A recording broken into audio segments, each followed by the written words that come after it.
से मेरा आपका जो है ज्ञानेश कुमार है, आपका जो है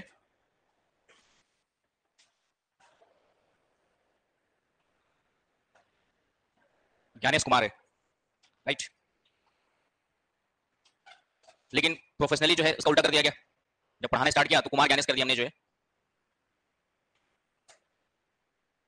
तो नाम ज्ञानेश कुमार है, लेकिन जब पढ़ाने स्टार्ट किया प्रोफेशनली दिल्ली में तो कहा कि नाम थोड़ा चेंज कर लो, अच्छा लगेगा, भारी लगेगा, तो कुमार ज्ञानेश कर दिया गया था। ठीक है, आवाज आ रही सबको? कंफर्टेबल है? चलिए थोड़ा सा जोर से बोलना है, माइक आवाज बढ़ा देते मेरी। चलिए कोई बात नहीं, बोल दूंगा। तो सिलेबस पता है आप लोग को? मुझे जिम्मेदारी दी गई है फिलहाल इस बैच के लिए, आपका जो है बीपीएससी मेंस, इस बैच के लिए जिम्मेदारी दी गई है बीपीएससी मेंस के लिए, बीपीएससी मुख्य परीक्षा, बीपीएससी मुख्य परीक्षा के लिए जो है जिम्मेदारी दी गई है। और उसमें जिम्मेदारी दी गई है ज्योग्राफी, भूगोल। तो मींस के सिलेबस में भूगोल में देखेंगे तो एक लाइन में लिख दिया भारत एवं बिहार का भूगोल, भारत एवं, इतना लिखा हुआ है। और इसके साथ कुछ लिखा है? इसके साथ कुछ लिखा है? नहीं देखा सिलेबस? तो दो चीज हमेशा साथ में रखना एग्जाम की तैयारी करते समय, एक सिलेबस, दूसरा जो है अनसॉल्व या सॉल्व आ गया तो सॉल्व। एग्जाम की तैयारी करते समय ये दो चीजें आपके पास 24/7 आवर्स होनी चाहिए। और मुझे पढ़ाते हुए लगभग मेरे ख्याल से 2007 से लेकर के अभी कौन सा चल रहा है, 23, कितने साल हो गए? 16 साल चल रहा है। और 16 साल का अनुभव ये कहता है कि जो सिलेबस और अनसॉल्व के बिना तैयारी किया उसमें से 99% लोगों का सिलेक्शन नहीं होता है।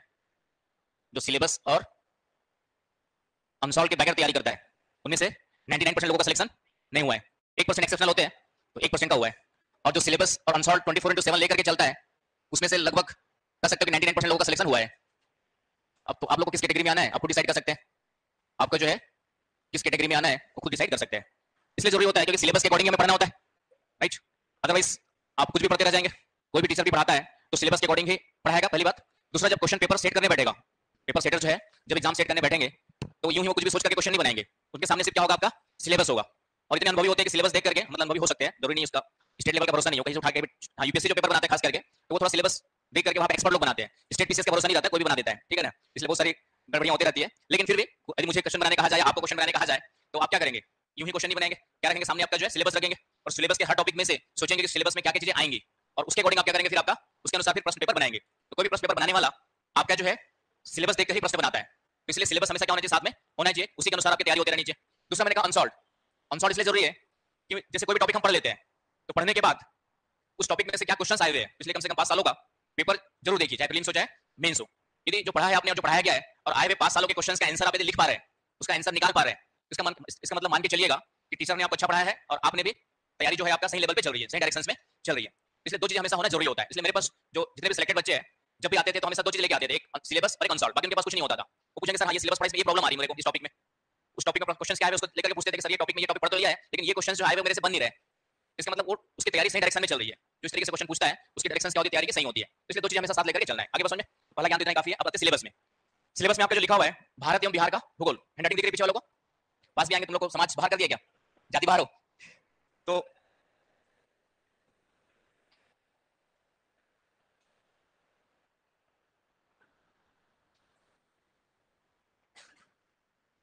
भारत एवं बिहार का भूगोल ये सिलेबस में लिखा है, लेकिन इसमें 3 वर्ड और लिखे हुए हैं। कौन बताएगा? इसके साथ साथ 3 शब्द और लिखे हुए, कौन बताएगा? इस सिलेबस के साथ साथ 3 शब्द और लिखे हुए सिलेबस में, मतलब सिलेबस देखा ही नहीं तुम लोगों ने, हैं? कैसे काम चलेगा? एक लिखा है भौतिक, एक लिखा है आपका जो है भौतिक, कि आपका जो है भौतिक, भारत में बिहार का भौतिक भूगोल लिखा हुआ है। सिलेबस देखेंगे तो लिखा होगा इसके भौतिक भूगोल। दूसरा लिखा है आपका जो है सामाजिक भूगोल, दूसरा लिखा है आपका जो है सामाजिक भूगोल। और तीसरा एक वर्ड और लिखा है, क्या है? नोट डाउन करते रहो। तीसरा एक और लिखा है आर्थिक भूगोल। तो लिखा तो 3 ही वर्ड है लेकिन पढ़ना बहुत कुछ है ना। लिखा तो 3 ही शब्द है भारत और बिहार के भूगोल में, लेकिन पढ़ना आपके जो है इसके अंतर्गत बहुत सारी चीजें हैं।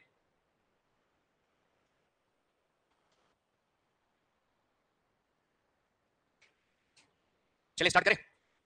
कॉपी पेन तैयार हो गई?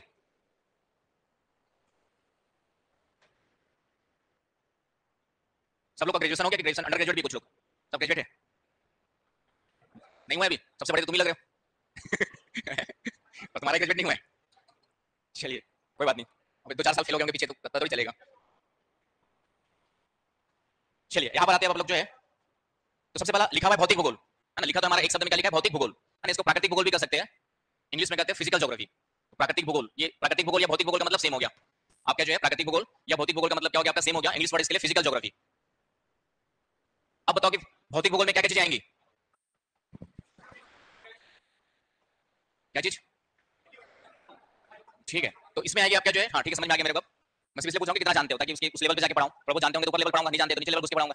तो प्राकृतिक भूगोल या भौतिक भूगोल का मतलब सीधा सा मतलब है कि भूगोल की वह शाखा जिसमें प्राकृतिक तत्वों का अध्ययन किया जाता है ना, भूगोल की वह शाखा जिसमें किसका अध्ययन करते हैं हम लोग जो है, प्राकृतिक तत्वों का अध्ययन करते हैं, जिसमें हम लोग प्राकृतिक तत्वों का क्या करते हैं आपके जो है, प्राकृतिक तत्वों का अध्ययन करते हैं, प्राकृतिक तत्वों का अध्ययन। भूगोल भौतिक भूगोल में किसका अध्ययन करते हैं हम लोग जो है, प्राकृतिक तत्वों का अध्ययन करते हैं, स्टडी ऑफ नेचुरल एलिमेंट्स। अरे समझ में। अब यहाँ पे प्राकृतिक तत्वों में क्या क्या आएंगे, ठीक है, वैसे तो सब आ जाएगा, पर्वत पठार मैदान नदी घाटियां झील तालाब, है कि नहीं, जलवायु ये सब आ जाएंगे, सॉइल मिट्टी भी आ जाएगी आपका, वनस्पति भी आ जाएगा। तो इसी को हम भारत और बिहार के संदर्भ में 3-4 टॉपिक में डिवाइड करके पढ़ेंगे। तो सबसे पहले पढ़ेंगे भारत के भौतिक तत्वों के अध्ययन में कुछ जो पर्वत है पठार है उनको जो है भारत में 5 भागों में डिवाइड किया गया, भौतिक भूगोल के अंतर्गत जो है भारत को 5 भौतिक प्रदेशों में डिवाइड किया गया है। तो इसके अंतर्गत हम सबसे पहले 5 भौतिक प्रदेश पढ़ेंगे। इसके अंतर्गत सबसे पहले हम कितना पढ़ेंगे आपका, 5 भौतिक प्रदेश। इसके अंतर्गत जो हम लोग 5 भौतिक प्रदेश के बारे में पढ़ेंगे, 5 भौतिक प्रदेश, राइट, और 4 होता है, ठीक है। आपने जो 4 प्राकृतिक प्रदेश, नेचुरल रीजन्स एक वर्ड है, तो नेचुरल रीजन्स में जनरली वो है भू-आकृतिक प्रदेश, जियोमॉर्फिक रीजन। तो उसको आरएल सिंह ने 4 भागों में डिवाइड किया। जो क्वेश्चन आपके प्रीलिम्स में पूछता है कि प्राकृतिक प्रदेश कितने भागों में डिवाइड किया गया, तो वो प्राकृतिक प्रदेश 4 वाला है। 4 क्यों है उसको बताता हूं, पहले 5 समझ लीजिए। पहला आपका आ जाएगा हिमालय प्रदेश या उत्तरी पर्वतीय प्रदेश, जिसको हम लोग कहते हैं, जिसमें हिमालय आ जाएगा।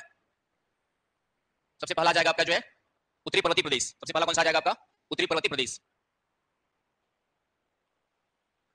दूसरा फिर हम लोग पढ़ेंगे उत्तरी विशाल मैदान,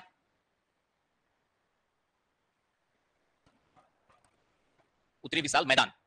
दूसरा हम लोग पढ़ेंगे आपके जो है उत्तरी विशाल मैदान, इसी को कहते हैं सिंधु गंगा ब्रह्मपुत्र का मैदान कहते हैं, राइट। तीसरा जो है आपका प्रायद्वीपीय पठार, प्रायद्वीपीय पठार आपका पेनिनसुलर प्लेटो, इसके बारे में। चौथा जो पढ़ेंगे हम लोग जो है वह तटीय मैदान, और पांचवा जो पढ़ेंगे हम लोग जो है वह है थोड़ा सा द्वीप समूह, द्वीप समूह। अभी 12 मई से एग्जाम है ना किसी मेंस की, आपस को देने वाला है क्या, 12 मई से शायद एग्जाम है मेंस की, शायद कौन दे रहा है, नहीं 12 से 17 से, 12 से ना, कौन दे रहा है, दे रहे हो, चलो। तो ये आपके क्या हो गए 5 भौतिक प्रदेश। मतलब सबसे पहले हम लोग जो प्राकृतिक भागों में डिवाइड करने में देखेंगे पूरे भारत के 5 भौतिक प्रदेशों के बारे में, मींस में क्या क्वेश्चन आ सकता है ना। प्रीलिम्स में क्या होता है कि थोड़ा सा फैक्ट्स बहुत ज्यादा पढ़ना होता है, तो यहाँ पे मींस में क्या क्वेश्चन बनेगा उसके बेस पे देखेंगे। तो यहाँ पर इन 5 के बारे में हम लोग अलग अलग पढ़ेंगे। उत्तरी पर्वतीय प्रदेश से मुख्य रूप से हिमालय के बारे में आएगा, तो हिमालय के बारे में पढ़ेंगे। मींस में जो क्वेश्चन आएगा कि हिमालय का विशेषताएं क्या है, हिमालय का विस्तार कहाँ से है, और हिमालय का जो है उसकी उत्पत्ति कैसे भी थोड़ा सा, और हिमालय का महत्व। तो मींस में 3-4 डायमेंशन को पढ़ेंगे। तो उत्तरी पर्वतीय प्रदेश में हिमालय के क्वेश्चन जो आएगा मींस में हिमालय के बारे में पूछेगा, तो हिमालय का पढ़ेंगे हम लोग जो है। दूसरा उत्तरी विशाल मैदान, सिंधु गंगा का मैदान, उसके बारे में है कि नहीं। तो सिंधु गंगा का मैदान जिस पे आप लोग अभी बैठे हुए आपका गंगा के तट पर, तो उस नदी उस मैदान के बारे में थोड़ा सा जानकारी होनी चाहिए। उस मैदान का विस्तार कहाँ से है, उसकी क्या कुछ विशेषताएं थोड़ा सा पढ़ेंगे और उसका महत्व पढ़ेंगे। तो 2-3 डायमेंशन इसमें आ जाएंगे। और उसके बाद आते हैं प्रायद्वीपीय पठार, दक्षिण भारत का जो है जो भाग है उसको प्रायद्वीप, प्रायद्वीप किसको कहते हैं आपका जो है, इसको कहते हैं प्रायद्वीप। चलिए समझ में आ गया, कुछ बोल रहे मतलब सही बोल रहे होगे। तो ये 3 ओर से घिरा हुआ जो भाग है भारत का दक्षिणी भाग, 3 ओर जल से घिरे हुए भाग को क्या कहते हैं आपके जो है, प्रायद्वीप कहते हैं। 3 ओर जल से घिरे हुए भाग को, तो चूंकि ये 3 ओर से जल से भी घिरा इस तरीके से उठा हुआ है, पठार का मतलब होता है इस तरीके की जो आकृति होती है, इसको क्या कहते हैं हम लोग, पठार कहते हैं। इसलिए दक्षिणी भारत का पठार कह सकते हैं इसको, या इसी को क्या कहते हैं प्रायद्वीपीय पठार कहते हैं। तो इसके बारे में भी बेसिक पूरी जानकारी कि मेंस में कोई भी क्वेश्चन आ जाए तो आप आराम से उसका आंसर लिख सको। उसके बाद तटीय मैदान, चौथा हमारा तटीय मैदान। तो तट के साथ साथ आपका तट के साथ साथ जो विस्तार मिलता है, तट के साथ साथ पूर्वी और पश्चिमी तट के साथ साथ समतल भाग मिलता है। इस समतल तटीय मैदान को हम लोग पश्चिम में है तो पश्चिम तटीय मैदान कहते हैं, और पूर्व में है तो इसको पूर्वी तटीय मैदान कहेंगे। इसको भी 2 भागों में डिवाइड करके देखेंगे कि तटीय मैदान का विस्तार दोनों में क्या थोड़ा सा डिफरेंस और इसका महत्व क्या है। जनरली जो क्वेश्चन आपका पूछ रहा है बीपीएससी मेंस में, वो हमेशा मेंस में अप्लाइड पोर्शन पूछता है। जैसे अभी मैंने देखा था क्वेश्चन जो पूछा हुआ मुख्यतः आर्थिक भूगोल से पूछा है, फिजिकल ज्योग्राफी से जब से सिलेबस चेंज हुआ तब से जो है आर्थिक भूगोल से इंडस्ट्री को लेकर के 1-2 क्वेश्चन पूछा हुआ है। फिजिकल ज्योग्राफी से अभी तक कोई क्वेश्चन पूछा नहीं है, लेकिन पूछा नहीं इसका मतलब ये नहीं कि पूछेगा नहीं। सिलेबस में भौतिक भूगोल लिखा है, तो आने वाले सालों में भौतिक भूगोल से भी कोई क्वेश्चन बनाएगा। तो इसी तरह से हम लोग द्वीपीय समूह के बारे में पढ़ेंगे, अंडमान और निकोबार द्वीप समूह के बारे में। तो ये 5 अलग अलग पढ़ेंगे और सबसे ज्यादा टाइम इसी में लगता है। उसके बाद दूसरा टाइम जो लगेगा क्लाइमेट में लगता है। तो ये 5 को हम लोग एक वर्ड में भारत के उच्चावच भी कहते हैं। तो कभी क्वेश्चन आ जाए, क्वेश्चन लिखवा दूंगा मैं क्या क्या आ सकते हैं। जब पढ़ने स्टार्ट करेंगे तो क्वेश्चन में पहले लिखवा दूंगा आपका, भारत के उच्चावच कहते हैं, है ना, भारत के उच्चावच, रिलीफ इंग्लिश वर्ड इसके लिए रिलीफ। तो भारत के उच्चावच, यदि क्वेश्चन आता है कि भारत के उच्चावचों का वर्णन कीजिए, यदि क्वेश्चन ये बनता है आपका मींस में कि भारत के उच्चावचों का वर्णन कीजिए, तो भारत के उच्चावचों का जब वर्णन पूछेगा तो 5 के बारे में थोड़ा लिखना पड़ेगा आपको कि भारत को जो है उच्चावच के आधार पर ये 5 भौतिक प्रदेशों में क्या किया गया, डिवाइड किया गया है। तो भौतिक भूगोल में पहला पार्ट क्या पढ़ेंगे, भारत के उच्चावच पढ़ेंगे, आगे समझ में। उसके बाद दूसरा पॉइंट हम लोग आएंगे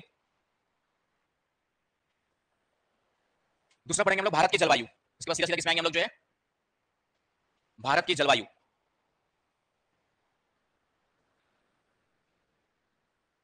और भारत की जलवायु को एक शब्द में क्या कहते हैं, मानसून। तो मानसून के बारे में डिटेल पढ़ेंगे, है ना। क्वेश्चन अभी तक नहीं आया है, लेकिन भौतिक भूगोल में जलवायु अपने आप आ जाती है। तो भौतिक भूगोल के अंतर्गत दूसरा टॉपिक हम क्या पढ़ेंगे, कंप्लीट पढ़ेंगे मानसून, है ना। तो समझने वाला टॉपिक है ना। मानसून को समझना अपने आप में कठिन है। अप्रैल में बारिश हो रही है अभी, है ना। तो ये कहीं ना कहीं ग्लोबल वार्मिंग, क्लाइमेट चेंज का इंपैक्ट आपको दिखाई दे रहा है। जबकि अप्रैल अप्रैल तो खत्म हो गया, मई स्टार्ट हो गया है। तो इस टाइम पे अप्रैल मई में जो है जनरली थोड़ा देर कभी कभार 1-2 दिन बारिश हो जाती है आंधी तूफान के साथ, लेकिन इतने लंबे समय तक ये ऐसे लग रहा है जून जुलाई का मौसम आ गया। तो कहीं ना कहीं ये क्लाइमेट चेंज आपका पूरा का पूरा दिखाई दे रहा है। तो ये भी पढ़ेंगे कि वर्तमान में जलवायु, भारत की जलवायु पर ग्लोबल वार्मिंग, क्लाइमेट चेंज का कैसे क्या प्रभाव दिखाई दे रहा है। तो इसको भी थोड़ा डिस्कस करेंगे ताकि इसमें से कोई क्वेश्चन आए तो आपका छूटे ना। क्लियर। तो ये पढ़ेंगे आपके भारत की जलवायु। उसके बाद सीधा सीधा आ जाएंगे हम लोग जो है जलवायु के तुरंत बाद भारत की वनस्पति पढ़ लेंगे, क्योंकि वनस्पति और जलवायु का संबंध जुड़ा हुआ है। तो तीसरा पॉइंट पढ़ेंगे भारत की वनस्पतियां। इसमें भी मेंस के पर्पस से, मेंस में क्या क्वेश्चन बनेगा और उसी क्वेश्चन के अकॉर्डिंग हम लोग फिर आपका स्टडी करेंगे भारत की वनस्पतियां। तो भारत की वनस्पतियां पढ़ेंगे आपके जो है वेजिटेशंस ऑफ इंडिया। तो भौतिक भूगोल में वनस्पतियां भी आ जाता है ना, लिख दिया। भौतिक भूगोल पढ़ना सब कुछ है, इसी को खोल करके लिख देता, थोड़ा सा हमारा काम क्या हो जाता, आसान हो जाता। कम से कम लगता है कि जितना लिखा तो नहीं पढ़ना है। अब भौतिक भूगोल में बहुत सारी चीजें अपने आप आ जाती है, कल के दिन में सिलेबस से बाहर नहीं बोल सकते हम, क्योंकि भौतिक भूगोल में सब आ जाता है, ठीक है। तो लेकिन फिर भी मोटा मोटी जो हम लोग समझ सकते हैं सिग्नल्स को। उसके बाद भारत की मृदाएं, सॉइल्स ऑफ इंडिया। और मैंने कहा कि जैसे भारत पढ़ेंगे उसी के साथ बिहार भी कवर करेंगे। जैसे हमने भारत का भौतिक भूगोल में भारत का उच्चावच पढ़ा, उसी के तुरंत बाद हम क्या कर लेंगे, आपका एक बिहार का उच्चावच का जिक्र कर लेंगे कि बिहार में किस तरीके से उच्चावच को निर्धारित किया गया, डिवाइड किया गया, राइट। इसी प्रकार भारत की जलवायु पढ़ेंगे तो उसके बाद किसी जलवायु पढ़ेंगे, आपका बिहार की जलवायु की विशेषताएं पढ़ लेंगे। तो दोनों साथ साथ चलेंगे, राइट। पहले भारत और फिर भारत के अंदर बिहार, है ना। भारत के अंदर ही अंदर ही पढ़ेंगे ना। चलिए, उसी प्रकार भारत की मृदाएं और फिर उसके बाद बिहार की मृदाएं, ठीक है। बिहार के बारे में आप लोग मुझसे ज्यादा जानते होंगे। उसके अलावा फिर आ जाएंगे भारत का कुआतंत्र। कुआतंत्र का मतलब नदियां, drainage system of India, Bharat का कुआतंत्र पढ़ेंगे, क्लियर। और उसके बाद बिहार का कुआतंत्र पढ़ेंगे। तो भौतिक भूगोल में ये 5 मेन आपके जो है जहां से क्वेश्चंस बन सकते हैं, है ना। इसमें भी कुआतंत्र में सभी नदियों कहां से निकलती नहीं पड़ेगा। मेन जो क्वेश्चन बनेगा कि भारत का कुआतंत्र का विशेषताएं क्या है, और खास करके उत्तरी भारत और दक्षिण भारत का कुआतंत्र में अंतर, ये हमेशा पूछता है क्वेश्चन जो है। तो इस तरीके से, और बाकी कौन सी नदी कहां से निकलती है प्रीलिम्स का पार्ट है, यहाँ उतना डिटेल जाएंगे। हम सिर्फ कुआतंत्र को डिवाइड करेंगे, दोनों में डिफरेंस देखेंगे कि दोनों में क्या डिफरेंस है, और एक दो विशेषताएं जो होती है वो देखेंगे। तो ये भौतिक भूगोल में आपका जो है, भौतिक भूगोल में हम इतनी चीजों को पढ़ेंगे। भौतिक भूगोल के अंतर्गत जो है, जो सिलेबस का पहला पार्ट है आपका भौतिक भूगोल, तो भौतिक भूगोल के अंतर्गत भारत को उच्चावच करके पांच भागों में डिवाइड करके पढ़ेंगे कि भारत की जलवायु, भारत की वनस्पतियां, भारत की मृदा, भारत का कुआतंत्र। क्लियर पॉइंट आपका। तो सबसे बड़ा टॉपिक भौतिक भूगोल ही है, जहां पे ज्यादा आपको टाइम दे करके पढ़ना है। हालांकि वहां से अभी तक क्वेश्चन नहीं आया है, लेकिन टाइम ज्यादा उसी में देना पड़ेगा। दूसरा क्या हमारा भारत का सामाजिक भूगोल। तो सामाजिक भूगोल में क्या है बताओ। दूसरा है हमारा सामाजिक भूगोल, जो लिखा हुआ है सामाजिक भूगोल। क्या है इसमें सामाजिक भूगोल में, ठीक है। तो सामाजिक भूगोल का मतलब समाज से संबंधित, और समाज का मतलब जनसंख्या। इसमें सिर्फ हम लोग भारतीय जनसंख्या की विशेषताएं देखेंगे। इसमें मुख्य रूप से हम लोग जो देखेंगे कि क्वेश्चन यहाँ पे मेंस में आएगा तो क्या सकता है, तो भारतीय जनसंख्या की विशेषताएं। तो इसके अंतर्गत हम लोग देखेंगे भारतीय जनसंख्या की विशेषताएं। सामाजिक भूगोल में मुख्य रूप से क्या पढ़ेंगे आपका, तो भारतीय जनसंख्या की विशेषताओं का मतलब भारत की साक्षरता, भारत का लिंगानुपात, थोड़ा सा भारत की जनसंख्या वृद्धि दर, इन सब के बारे में थोड़ा बहुत आपको जानकारी होनी चाहिए। तो वो थोड़ा सा देखेंगे हम लोग। तो कल क्वेश्चन पूछेगा तो वही पूछेगा कि भारतीय जनसंख्या की प्रमुख विशेषताओं को स्पष्ट कीजिए, या उसके लिए एक वर्ड यूज करते हैं हम लोग, जनसांख्यिकी संगठन। एक वर्ड में हम लोग कहते हैं आपका जनसांख्यिकी या जनांख्यिकी संगठन कहते हैं। जनसांख्यिकी संगठन, संगठन नहीं संगठन।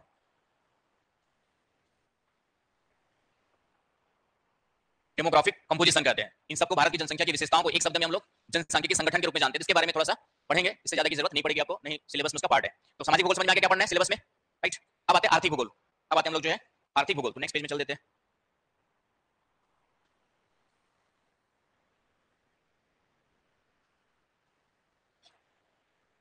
भारत एवं बिहार का आर्थिक भूगोल। तो आर्थिक भूगोल में जो आपका क्वेश्चन उद्योग से रिलेटेड ज्यादा पूछा है, लेकिन थोड़ा सा हम लोग देखेंगे पहले तो भारतीय कृषि की विशेषताएं, कृषि के बारे में थोड़ा सा देखना पड़ेगा आर्थिक भूगोल में आपको जो है। दूसरा थोड़ा सा खनिज संसाधनों का वितरण देख लेंगे, क्वेश्चन आ सकता है खनिज संसाधन। खनिज संसाधन में वैसे तो ऊर्जा संसाधन आ जाता है, लेकिन ऊर्जा संसाधन को थोड़ा सा अलग से देख लेंगे ताकि कोई क्वेश्चन छूटे ना आप लोग का। और लास्ट में आ जाएगा उद्योग। तो भारत में मुख्य रूप से उद्योगों का अलग अलग तो नहीं, लेकिन औद्योगिक विकास, क्योंकि आपका सिलेबस में इकोनॉमी के साथ भी सिलेबस में डाला हुआ है, तो मुख्य रूप से औद्योगिक विकास जो क्वेश्चन पूछा हुआ है, औद्योगिक विकास को लेकर के ज्यादा पूछा हुआ है। तो औद्योगिक विकास के संदर्भ में जो है थोड़ा सा उद्योग के बारे में आपको जानकारी रखनी है, और कोई भी क्वेश्चन आएगा तो आराम से वहां हैंडल कर सकते हैं। क्लियर पॉइंट यहाँ तक। तो ये हो गया इकोनॉमिक ज्योग्राफी का पार्ट। तो इतनी चीजों को आपको क्या करना है, कवर करना है, राइट। जो सिलेबस उसमें से इतने भागों को आपको क्या करना है, कवर करना है इकोनॉमिक ज्योग्राफी के कंटेक्स्ट में। यहाँ से बाहर क्वेश्चन नहीं आना चाहिए, और आएगा भी नहीं। तो अब स्टार्ट करते हैं हम लोग जो है कुछ बेसिक चीजों से। सबसे पहले तो भारत की भौगोलिक स्थिति के बारे में कुछ जानते हैं हम लोग। बस थोड़ा सा बेसिक जानकारी आपको दे दूं, बाकी तो उसके बाद सिलेबस में आएंगे। भारत की भौगोलिक स्थिति, भारत की जो है भौगोलिक स्थिति।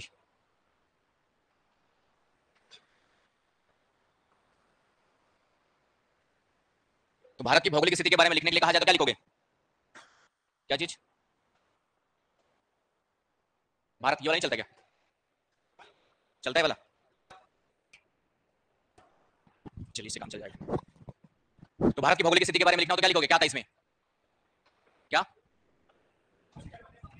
चलिए कुछ बोल रहे तो सही बोल रहे होंगे। ठीक है। तो इसमें जो है अक्षांशीय स्थिति, इसके बारे में थोड़ा सा याद रखना है।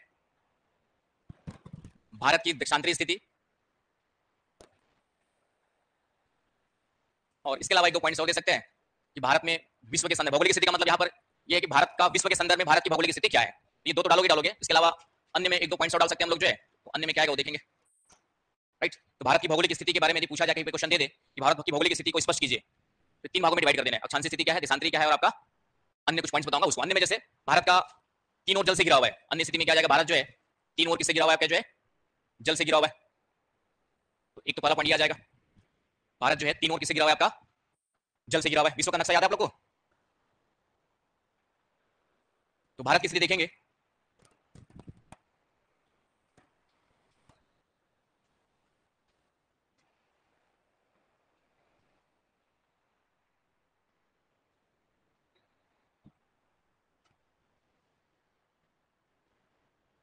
क्या हुआ, इंडिया कहाँ है ढूंढो। ठीक है, श्रीलंका मैं एग्जैक्ट नहीं बना रहा जल्दी बताने के चक्कर में। अभी सिर्फ आपको थोड़ा सा भारत की स्थिति जो है, अब दिख रहा है भारत। कुछ चीजें भावनाओं में समझ लेना चाहिए, बताने की जरूरत नहीं होनी चाहिए। श्रीलंका की जरूरत नहीं, यहाँ पे श्रीलंका बना लेना भाई। ठीक है, बाकी मैं इधर नहीं बनाई, इधर आपका जापान वगैरह है तो उसकी जरूरत अभी नहीं है हमें। ये ऊपर वाला रसिया है। तो भारत की भौगोलिक स्थिति बताने का मतलब ये है कि लगभग भारत जो इधर के देश पश्चिमी देश कहलाते हैं, इधर के देश क्या कहलाते हैं, पूर्वी देश। तो लगभग भारत को मान के चलते कि पूर्व और पश्चिम के दोनों के बीच में स्थित है। लगभग आपका जो है एग्जैक्ट नहीं है, तो एक पॉइंट यहाँ पे डाल सकते हैं। अदर्स में आपका जो है अन्य में कौन सा कलर फेवरेट है तुम लोग का? व्हाइट। चलिए, तो दूसरा डाल सकते हैं कि आपका जो है लगभग पूर्वी और पश्चिमी देशों के मध्य की स्थिति है। ग्रीन में ग्रीन कैसे लिखूंगा मैं? पूर्वी और पश्चिमी देशों के मध्य भारत की जो स्थिति है लगभग क्या जो है पूर्वी और पश्चिमी देशों के मध्य स्थित। लिख लीजिए जिसको नहीं दिख रहा होगा, पूर्वी एवं पश्चिमी देशों के मध्य। भारत की भौगोलिक स्थिति जो है पूर्वी एवं पश्चिमी देशों के मध्य स्थित है। ये दो पॉइंट एक्स्ट्रा डाल सकते हैं यहाँ पे अन्य में। बाकी अक्षांशीय देशांतरी तो आएंगे अभी पढ़ेंगे। तो यहाँ तक क्लियर आपका? तो कभी भी किसी एग्जाम में कोई क्वेश्चन आ जाए कि भारत की भौगोलिक स्थिति को स्पष्ट कीजिए, ये भी स्टार्टिंग ऐसे क्वेश्चन दे सकता है आपका जो है, और फिर भारत के उच्चावच को स्पष्ट कीजिए, उसके आगे जोड़ सकता है दूसरा क्वेश्चन। तो कुछ पूछ रहे हैं आप? तो यहाँ तक समझ आ गया? तो बीच की स्थिति इसलिए लगभग इधर वाले देश आपके जो पूर्वी देश है और इधर वाले देश आपके क्या है, आपके पश्चिमी देश है, दोनों के बीच में लगभग स्थिति भारत की जो है। तो इस तरीके से थोड़ा सा दिमाग में रखना है।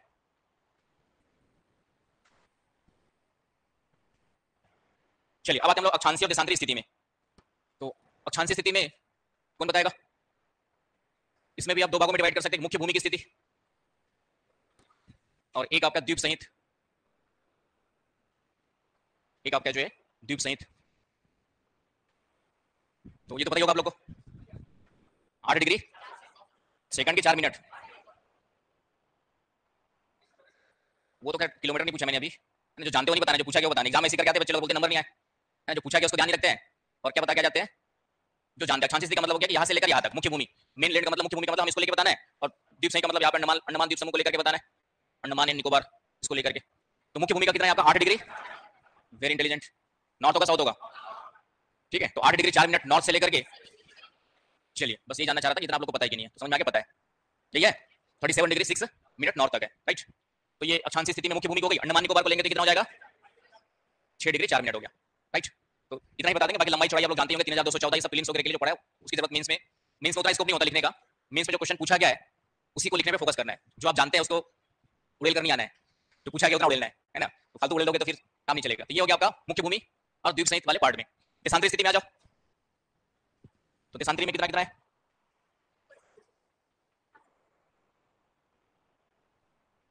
इधर आपका कितना है? 68 degree 7 minute east west. West आएगा, वेरी गुड, मैंने लिखा सही है बस। इधर आपका आ जाएगा अरुणाचल प्रदेश वाला, इधर आपका जो है अरुणाचल प्रदेश वाला एरिया आ जाएगा। तो कितना आएगा अरुणाचल प्रदेश वाला यहाँ पे? 97 डिग्री 25 मिनट। ये भी ईस्ट होगा, ठीक है। तो दोनों तरफ ईस्ट रहेगा, वेस्ट मत कर देना बस। तो ये देशांतरी विस्तार हो गया है ना। बाकी एक बताना चाहे तो 3214 किलोमीटर ये बता सकते हो, और 2933 किलोमीटर ये लिखना चाहो, या कुछ चीजें डायग्राम में बता के छोड़ सकते हो। 2933। तो इतना तो आप लोग पढ़े लिखे हैं, ये इसकी जरूरत मेरे को नहीं पड़ेगी। यहाँ तक क्लियर आपका? चलिए, तो ये हो गया आपका जो है भारत की भौगोलिक स्थिति के बारे में। लिखिए सभी लोगों ने, आपने लिखा? लिख लो भाई, ये क्या बताया मैंने। मुख्य भूमि में क्या लिखोगे, है ना? मुख्य भूमि में आप लिखेंगे, मुख्य भूमि में लिखना है आपका जो है 8 डिग्री 4 मिनट नॉर्थ से लेकर के ये मिनट है, 37 डिग्री 6 मिनट नॉर्थ के बीच में आ जाएगा मुख्य भूमि का विस्तार। और द्वीप समूह को मिलाएंगे तो 6 डिग्री 4 मिनट नॉर्थ से लेकर के 37 वाला ऊपर वही रहेगा आपका। Clear point? तो ये हो गया आपका अक्षांशीय विस्तार। और देशांतरी आपका 68 डिग्री 7 मिनट इससे लेकर के 37 डिग्री 25 मिनट इस तक आएगा। ये हो गया आपका देशांतरी विस्तार। क्लियर?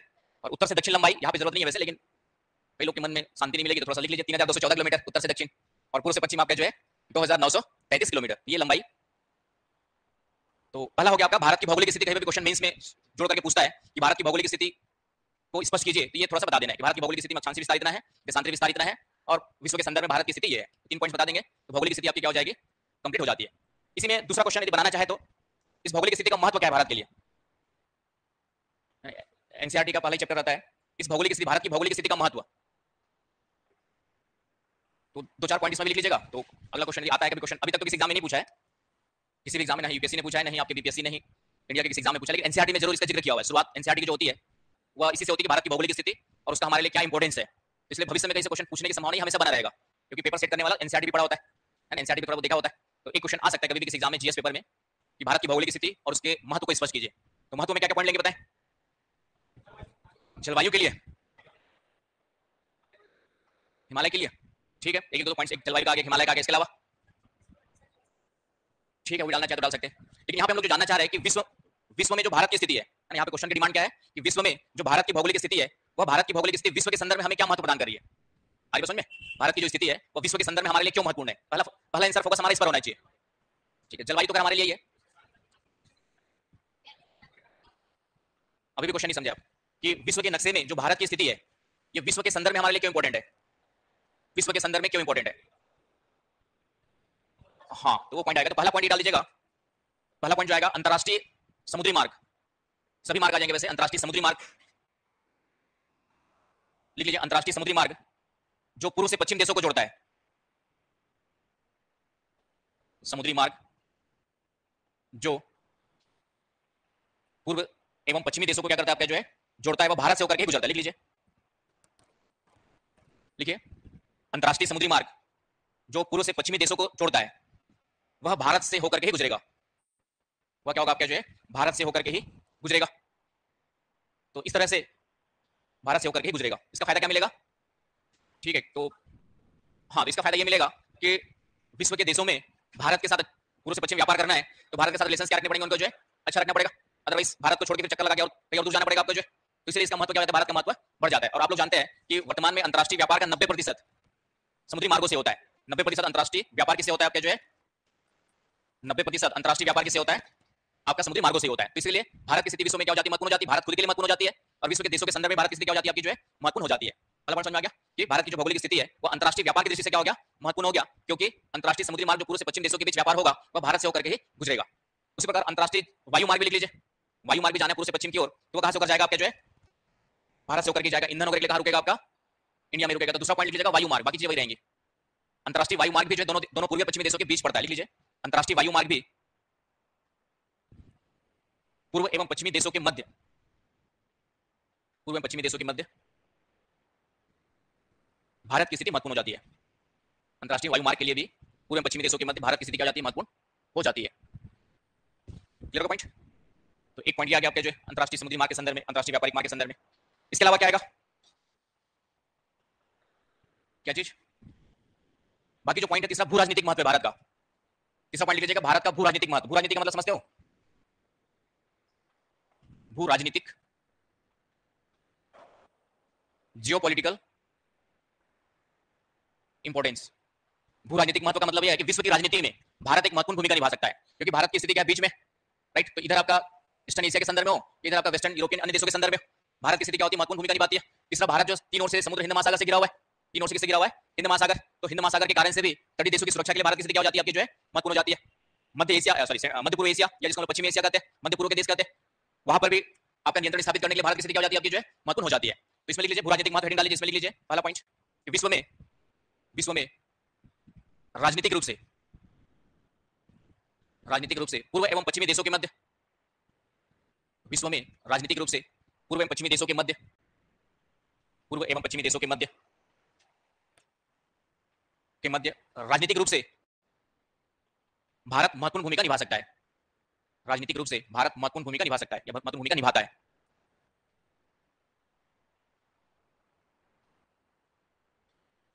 आगे प्रश्न में इसी में भूराजनीतिक महत्व दूसरा पॉइंट बना लीजिएगा। हिंद महासागर हिंद महासागर से घिरे होने के कारण विश्व की राजनीति में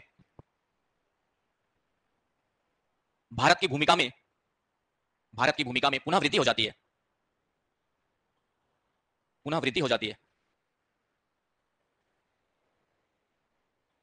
भारत की भूमिका में पुनः वृद्धि हो जाती है। हिंद महासागर से तीनों ओर से घिरे होने के कारण भारत की भूमिका में पुनः वृद्धि हो जाती है, क्योंकि आज की डेट में कोई भी देश शक्तिशाली तब बनेगा जब उसका तीनों सेनाएं हो, है ना, स्थल सेना, वायु सेना और जल सेना। तीनों के पास, जिस देश के पास तीनों सेनाएं होंगी वही एक महत्वपूर्ण रोल प्ले कर सकता है विश्व की राजनीति में। इसलिए लैंड लॉक कंट्रीज को कई सारी समस्याओं का सामना नेपाल चाहते हुए भी बहुत ज्यादा कुछ नहीं कर सकता है ना, क्योंकि उसके पास समुद्री सीमा नहीं है, क्योंकि उनको अन्य देशों के साथ कहीं ना कहीं अपना व्यापार करना हो, चाहे सुरक्षा के संबंध में हो, अन्य देशों के साथ निर्भर रहना ही पड़ता है। तो इसलिए भारत के लिए एक बहुत लंबी तटरेखा है, भारत की तटरेखा भी क्या बहुत लंबी तटरेखा वाला देश है, इस कारण से भी भारत को एक महत्वपूर्ण भूमिका प्रदान करता है। आगे बात समझ में? तो इस तरीके से कहने का मतलब है, यदि कभी क्वेश्चन किसी एग्जाम में आ जाए, मैंने अभी तक नहीं पूछा है किसी भी एग्जाम में, लेकिन मैंने कहा हमेशा क्वेश्चन आपका पूछ सकता है कि भारत की भौगोलिक स्थिति स्पष्ट कीजिए और उसका जो है भारत के संदर्भ में क्या महत्व है, राइट। तो ये चीजें आप यहाँ पे 3 पॉइंट से डाल सकते हैं विश्व के संदर्भ में, और बाकी फिर जो पॉइंट्स आप लोगों ने कहा है उसको जोड़ सकते हैं कि भारत की जलवायु को विशिष्टता प्रदान करता है। लिख लीजिए नेक्स्ट पॉइंट, भारत की जो भौगोलिक स्थिति है वह भारत की जलवायु को विशिष्टता प्रदान करता है।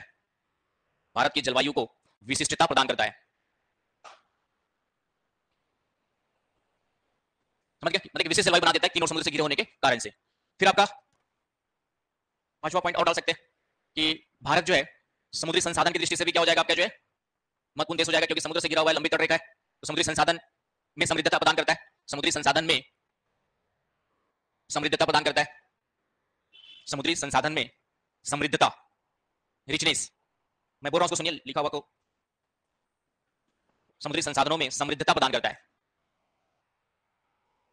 समृद्धता क्या करता है आपका, जो प्रदान करता है। तो ये 4-5 पॉइंट है, आराम से इसका आंसर कभी किसी एग्जाम में जरूरत पड़े तो डाल सकते हैं कि भारत की भौगोलिक स्थिति क्या है और उसका भारत के लिए क्या महत्व है। तो मेरे ख्याल से 5 पॉइंट, ज्यादा 100-150 वर्ड का क्वेश्चन रहेगा, उससे ज्यादा नहीं बनाएगा, उससे ज्यादा बनाएगा तो फिर आगे कुछ और जोड़ करके बनाएगा। तो ये पहला टॉपिक आपका जो है भारत की भौगोलिक स्थिति के संदर्भ में यहाँ पे आप देख सकते हैं। तो यहाँ तक कोई समस्या? तो सबसे पहले क्या पढ़े, जलवायु स्टार्ट करें? मानसून पढ़ना चाहोगे कि क्या पढ़ना चाहोगे? भारत की जलवायु स्टार्ट करें समझने वाले टॉपिक से, है ना। फिर तो हिमालय है कहाँ पे, तो थोड़ा सा पढ़ेंगे। तो सबसे इंपॉर्टेंट टॉपिक है आपका, यहाँ से क्वेश्चन आएगा ही आएगा, भारत की जलवायु।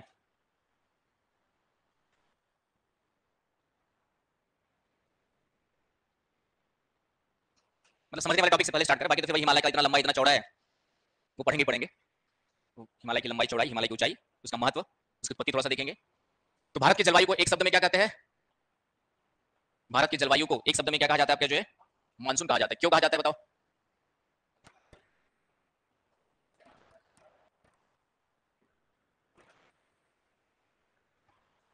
भारत की जलवायु को एक शब्द में क्या कहते हैं हम लोग जो है? मानसून कहते हैं। क्लियर? मानसून क्यों कहते हैं, इसका आंसर कौन देगा? अब एक तो मास्क लगा रखे हो, मास्क अंदर ही बोलोगे तो पड़ोसी को भी समझ में नहीं आएगा, तो मेरे तक बात कैसे आएगी? बस इसलिए मानसून कहा जाता है। हाँ बोलिए बोलिए बोलिए, कोई फतवा नहीं सुनाया जाएगा, इसलिए गलत सलत जो मन में आता है बोल सकते हैं, ठीक है। हाँ, जलवायु परिवर्तन का कारण है। कैसे? मौसम से मानसून बने। चलिए ठीक है। सबसे पहली बात, इस मानसून शब्द की जो उत्पत्ति है, वह अरबी भाषा के शब्द किससे हुई आपके जो है? मौसम से हुई। मौसम से हुई है। अरबी भाषा के शब्द मौसम मत लिख लेना, नहीं तो पता चलेगा मौसी और मौसा लिख करके आ गए। तो मानसून शब्द की जो उत्पत्ति किससे हुई आपकी, जो अरबी भाषा के शब्द मौसम से हुई है। अरबी भाषा के शब्द मौसम से हुई है, राइट। ऐसे लिख के जाओ, बाकी इसकी परिभाषा बन जाएगी अपने आप, मौसम से। अरबी भाषा के शब्द किससे हुई आपकी जो है? मौसम से हुई है, राइट। और इस मौसम शब्द का अर्थ क्या होता है? मौसम होता है, ठीक है। चलिए इसका भी अर्थ लिख लीजिए। और इस मौसम शब्द का जो अर्थ होता है वह होता है आपका जो है मौसम या ऋतुओं के अनुसार हवाओं की दिशा में परिवर्तन। लिख लीजिए, मौसम या ऋतुओं, दोनों की मतलब है ना, या मौसमी मौसम, मौसम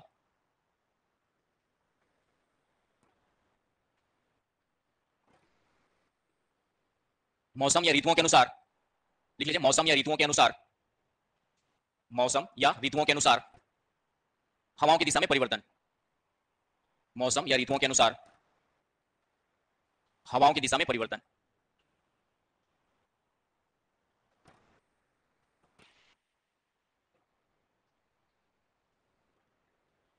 समझ गए? मौसम शब्द का अर्थ क्या हो गया आपका जो है मौसम या ऋतु दोनों एक ही है ना? गाने में भले लिखा होगा मौसम के अनुसार, एक गाना है ना कोई आपका, मौसम की तरह बदलते ना जाओगे, ठीक है? तो मौसम ऐसे ही बदलता है, कल कुछ था आज कुछ और है, कल और बारिश हो जाएगी फिर। तो मौसम का मतलब होता है पल पल में चेंज होना, है कि नहीं? इसलिए गाना भी बना हुआ है, ठीक है? और जलवायु का मतलब होता है कि जलवायु लंबे समय के बाद चेंज होती है, मतलब तो मौसम शॉर्ट टर्म हो गया, क्लाइमेट आपका लॉन्ग टर्म, समझ गए ना? तो इसका मतलब मौसम शब्द का अर्थ ये हो गया, इसका मतलब मानसून शब्द का अर्थ भी क्या हो जाएगा? इससे हम कंक्लूजन निकाल सकते हैं कि मानसून शब्द का अर्थ क्या हुआ? ये हो जाएगा मानसून शब्द का अर्थ भी, होगा नहीं होगा भाई? मानसून शब्द की उत्पत्ति किससे हुई है? मौसम से हुई है, और मौसम का मतलब ये होता है, इसका मतलब मानसून का मतलब क्या हुआ? ये हो गया, है कि नहीं? तो मानसून का मतलब क्या हुआ? मौसम या ऋतुओं के अनुसार हवाओं की दिशा में परिवर्तन। तो क्वेश्चन यदि आता है कि मानसून शब्द को स्पष्ट कीजिए, मानसून शब्द का अर्थ लिखिए, तो मानसून शब्द का अर्थ समझ में आ गया आप लोग को? तो इसे बता देना कि मानसून शब्द की उत्पत्ति अरबी भाषा के शब्द मौसम से हुई है, जिसका अर्थ होता है मौसम या ऋतुओं के अनुसार हवाओं की दिशा में परिवर्तन। अतः मानसून शब्द का भी अर्थ क्या हुआ? मौसम या ऋतुओं के अनुसार हवाओं की दिशा में परिवर्तन। तो कोई भी आपसे पूछे कि मानसून का मतलब क्या है, तो ये बता देना मौसम या ऋतुओं के अनुसार हवाओं की दिशा में परिवर्तन। इंटरव्यू वगैरह में भी कभी क्वेश्चन इस तरीके से पूछ दिया कि मानसून से क्या समझते हो, तो उसमें ये राम कहानी बताने की जरूरत नहीं है, जब तक पूछे ना इतना ही बता देंगे कि मानसून का अर्थ होता है मौसम या ऋतुओं के अनुसार हवाओं की दिशा में परिवर्तन। फिर पूछेगा ये अर्थ क्यों होता है, तब दूसरा इसका आंसर क्या होगा? ये अर्थ इसलिए होता है कि शब्द की उत्पत्ति किससे हुई आपकी जो है। Clear point? तो मानसून शब्द का अर्थ क्लियर हो गया आप लोग को? चलिए अब दूसरा क्वेश्चन हमारा ये था कि भारत की जलवायु को मानसून क्यों कहते हैं, तो इसी से इसका आंसर निकलेगा। इसी से क्या निकलेगा आपका जो है, तो भारत की जलवायु को भी जो है मानसून इसलिए कहते हैं क्योंकि भारत में भी ऋतुओं के अनुसार क्या होता है? हवाओं की दिशा में परिवर्तन होता है। कैसे होता है उसको देखेंगे।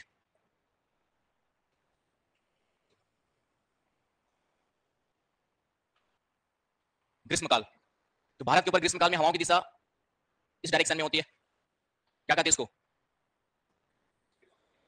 कौन सा डायरेक्शन क्या बोलेंगे हवा की?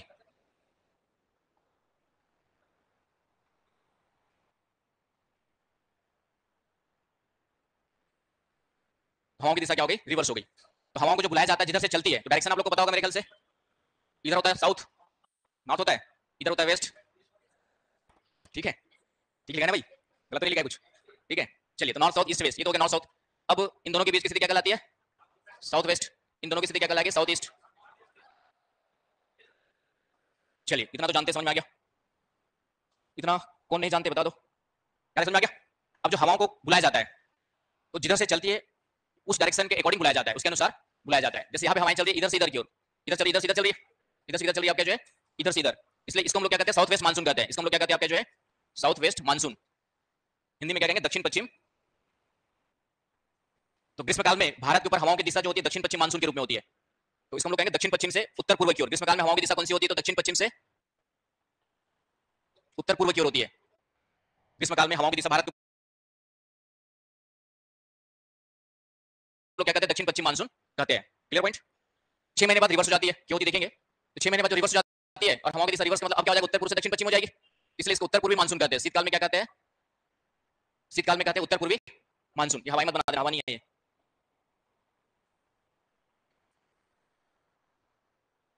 तो डायरेक्ट डायग्राम बना लिया करो, डायग्राम भी आलस मत किया करो।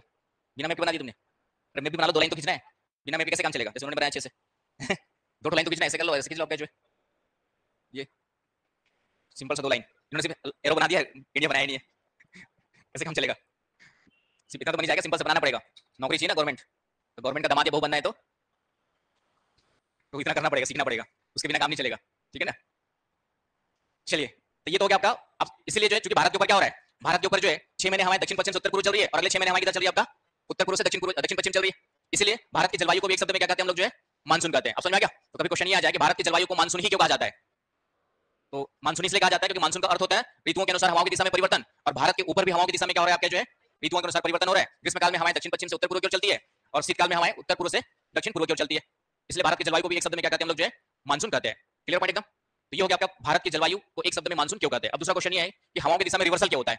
अब हमारा जो मेन क्वेश्चन क्या आएगा आपका जो है कि भारत के ऊपर हवाएं की दिशा 6 महीने इधर चलती है, 6 महीने उधर कैसे आ जाती है भाई, उसको समझना पड़ेगा क्या? तो कोई एक कारण जिम्मेदार नहीं है ना, उसके लिए बहुत सारे फैक्टर्स रिस्पॉन्सिबल है, समझ गए ना? मतलब किसी एक कारण से हवाओं की दिशा में रिवर्सल नहीं होता है, कई सारे कारक है जो हवाओं की दिशा में रिवर्सल के लिए क्या होते हैं? जिम्मेदार होते हैं। और उसके लिए सबसे पहले आप इतना समझना है, जो सबसे मेन कारण है कि हवाएं कौन से वायुदाब से कौन से वायुदाब क्यों चलती है ना? कुछ लो से हाई वाले भी है, हाई से लो चलती है, कोई लो से भी चिल्ला रहा था है? चलिए तो सीधी सी बात है, हवाएं हमेशा जो है निम्न वायुदाब की ओर चलेंगी और हाई प्रेशर से चलेंगी, उच्च वायुदाब से। तो एचपी का मतलब है ना हाई प्रेशर है, हार्ड प्रेशर मतलब नहीं है, ठीक है? एचपी का मतलब क्या हुआ? उच्च दाब, है ना? हिंदी में हो जाएगा उच्च दाब, और हिंदी में हो जाएगा निम्न दबाव, है ना? Low pressure. तो एचपी एलपी लिखूंगा, चलेगा ना? ठीक है, तो इसका मतलब हुआ कि गर्मी के दिनों में हिंद महासागर के ऊपर हाई प्रेशर बनना होगा और भारत के ऊपर क्या बनाना होगा? Low pressure. इसका उल्टा बनाना होगा, भारत के ऊपर हाई प्रेशर बनाना होगा और हिंद महासागर के ऊपर क्या होगा आपके जो है लो प्रेशर। तो अब हमारा पूरा दिमाग कहां पे फोकस होगा कि हाई प्रेशर लो प्रेशर क्यों बनता है और ये हाई प्रेशर लो प्रेशर ऋतुओं के अनुसार चेंज क्यों हो जाता है। अब आपका पूरा दिमाग समझने में कहां पे लगाना है कि हाई प्रेशर लो प्रेशर की स्थिति चेंज क्यों होती है। गर्मी के दिनों में हाई प्रेशर हिंद महासागर के ऊपर रहता है, भारत के ऊपर लो प्रेशर बनता है, और शीतकाल आते ही हाई प्रेशर भारत के ऊपर बन जाता है, लो प्रेशर क्या बन जाता है हिंद महासागर। तो इन्हीं हाई प्रेशर लो प्रेशर को कौन कौन से फैक्टर्स चेंज करते हैं, उन्हीं फैक्टर्स को पढ़ेंगे, उसी को हम लोग कहेंगे मानसून की उत्पत्ति। उसको क्या बोलेंगे हम लोग, मानसून की उत्पत्ति। तो नेक्स्ट हमारा जो डायमेंशन है वो है मानसून की उत्पत्ति। तो नेक्स्ट हेडिंग डाल लीजिए मानसून की उत्पत्ति।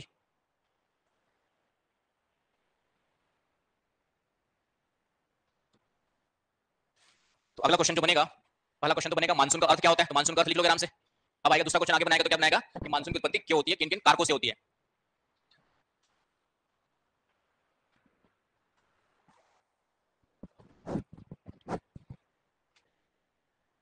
तो मानसून की उत्पत्ति के लिए मुख्य कारक जो जिम्मेदार है, मुख्य कारक मेन फैक्टर, तो मानसून की उत्पत्ति के लिए जो है मुख्य कारक कौन कौन से देखेंगे और फिर उसको कुछ प्रभावित करने वाले कारक देखेंगे। मानसून की उत्पत्ति को प्रभावित करने वाले अन्य कारक।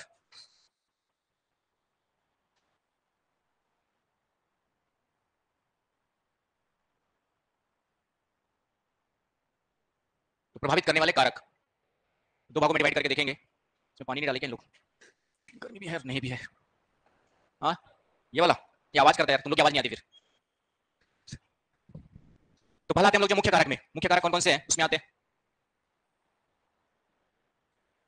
पहला तो है आपका तापीय प्रभाव। तापीय प्रभाव, इसमें हम लोग देखेंगे स्थल एवं जल के गर्म एवं ठंडे होने की दर में अंतर।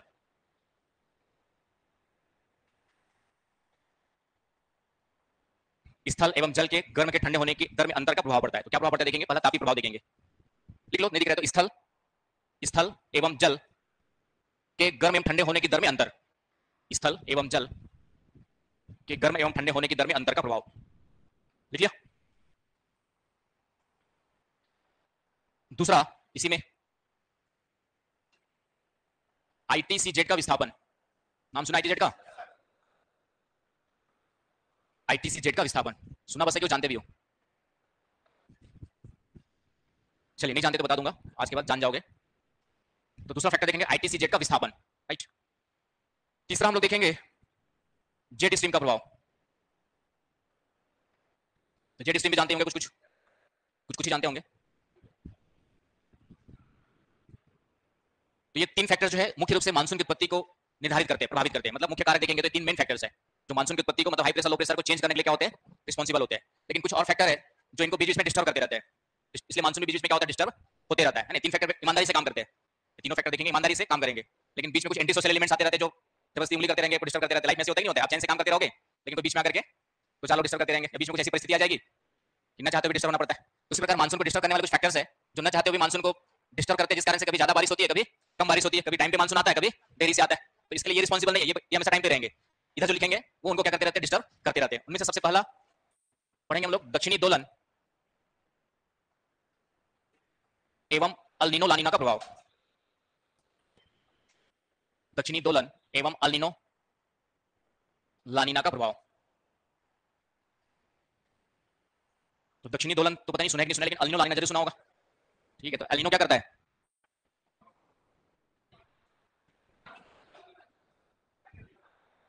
चलिए कुछ कुछ जानते हैं, लेकिन कुछ कुछ जानने से काम नहीं चलेगा, अच्छे से जानने से काम चलेगा, है ना। एग्जाम क्लियर करना है तो कुछ कुछ जानने से काम नहीं चलेगा, कुछ कुछ तो लाखों लोग जानते हैं, और अच्छा जानोगे तब जाकर के आपका फाइनल। कितनी वैकेंसी आई है बिहार की, कितनी वैकेंसी आती है, 700 800 आ जाती है। हाँ 300 400 ऐसे रहती है, स्टेट में इतनी निकलती है, 500 कंडरी रहती है। तो 500 में जगह बनानी, तो 5 लाख लोगों के बीच में 500 में जगह बनानी है, तो समझ गए। तो 5 लाख लोगों में 500 का सिलेक्शन तब होगा जब एकदम क्रिस्टल क्लियर दिमाग में कॉन्सेप्ट अच्छा रहेगा, है ना। थोड़ा थोड़ा जानने से दिल को बहलाने के लिए बहाना काफी है, पता नहीं चलेगा कि जानते कुछ, लेकिन उससे काम नहीं चलेगा। तो पढ़ेंगे तो डिटेल जान लेना है धीरे धीरे करके। एक तो ये हो गया। दूसरा एक फैक्टर है तिब्बत के पठार का गर्म होना, लिख लीजिए, तिब्बत के पठार का गर्म होना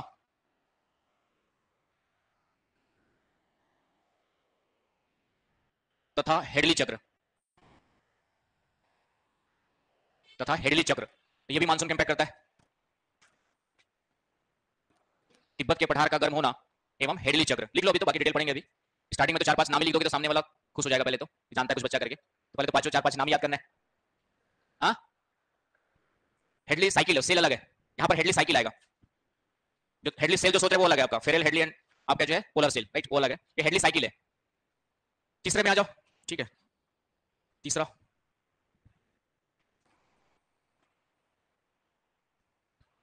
तीसरा है आपका जो है हिंद महासागर का द्विध्रुवीय दोलन सिद्धांत। हिंद महासागर का द्विध्रुवीय दोलन सिद्धांत, Indian ocean dipole oscillation theory.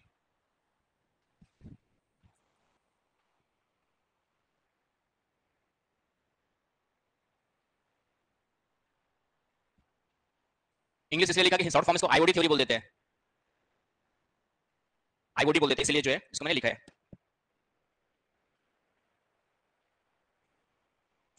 Hind महासागर का द्विध्रुवीय दोलन सिद्धांत, इसको भी सुना है, पढ़ा है? नहीं पढ़ा होगा क्योंकि किसी बुक्स में भी अपडेट हुआ नहीं है, ठीक है। सिर्फ मेरी बुक में अपडेट किया मैंने, बाकी किसी में अभी तक नहीं हुआ, जबकि ये 99-2000 की घटना है, उसके बाद सभी तक किसी बुक्स ने अपडेट नहीं किया है। इसके अलावा और चौथा पॉइंट है maiden Julian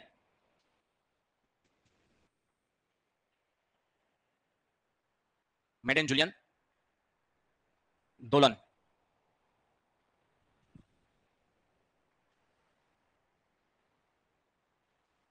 maiden Julian oscillation, ये भी नहीं सुना होगा। तो ये कुछ नई घटनाएं हैं जो हाल फिलहाल में पिछले दशक में 2 दशकों में पता की गई। तो मेडेन जूलियन ऑस्किलेशन, तो ये मेडेन और जूलियन गर्लफ्रेंड बॉयफ्रेंड थे, उन्होंने इस घटना का अध्ययन करके इसलिए उनका नाम हो गया, ठीक है। और इंडिया में गर्लफ्रेंड बॉयफ्रेंड का मतलब शादी वादी करके सेटल होना होता है, तो वहां पे खोज करते साथ में मिल करके, ठीक है।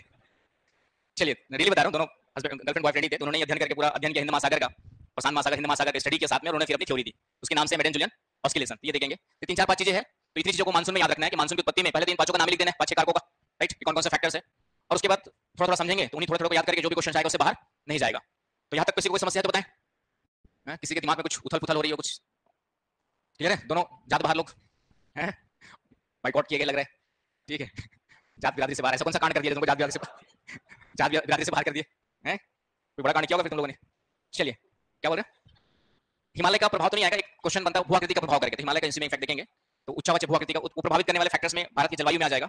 ये मानसून की उत्पत्ति को देख रहे हैं, तो मानसून की उत्पत्ति को कौन से कारक प्रभावित करते हैं, तो ये मेन फैक्टर्स है। फिर दूसरा क्वेश्चन जो आप जानना चाह रहे हैं कि भारत की जलवायु को कौन से फैक्टर्स इफेक्ट करते हैं, तो फिर उसमें हिमालय वाला जो उच्चावच है वो भी आ जाएगा। हालांकि भारत की जलवायु में मानसून भी आता है, लेकिन उसको वर्षा की स्थिति को प्रभावित करते हैं उत्पत्ति में, तो इनडायरेक्टली आ जाएगा इसी में कहीं ना कहीं पे आपका। चलिए अब जब आपके जो है एक एक करके सभी को समझते हैं, तो पहला देखते हैं हम लोग तापीय प्रभाव मानसून की उत्पत्ति को।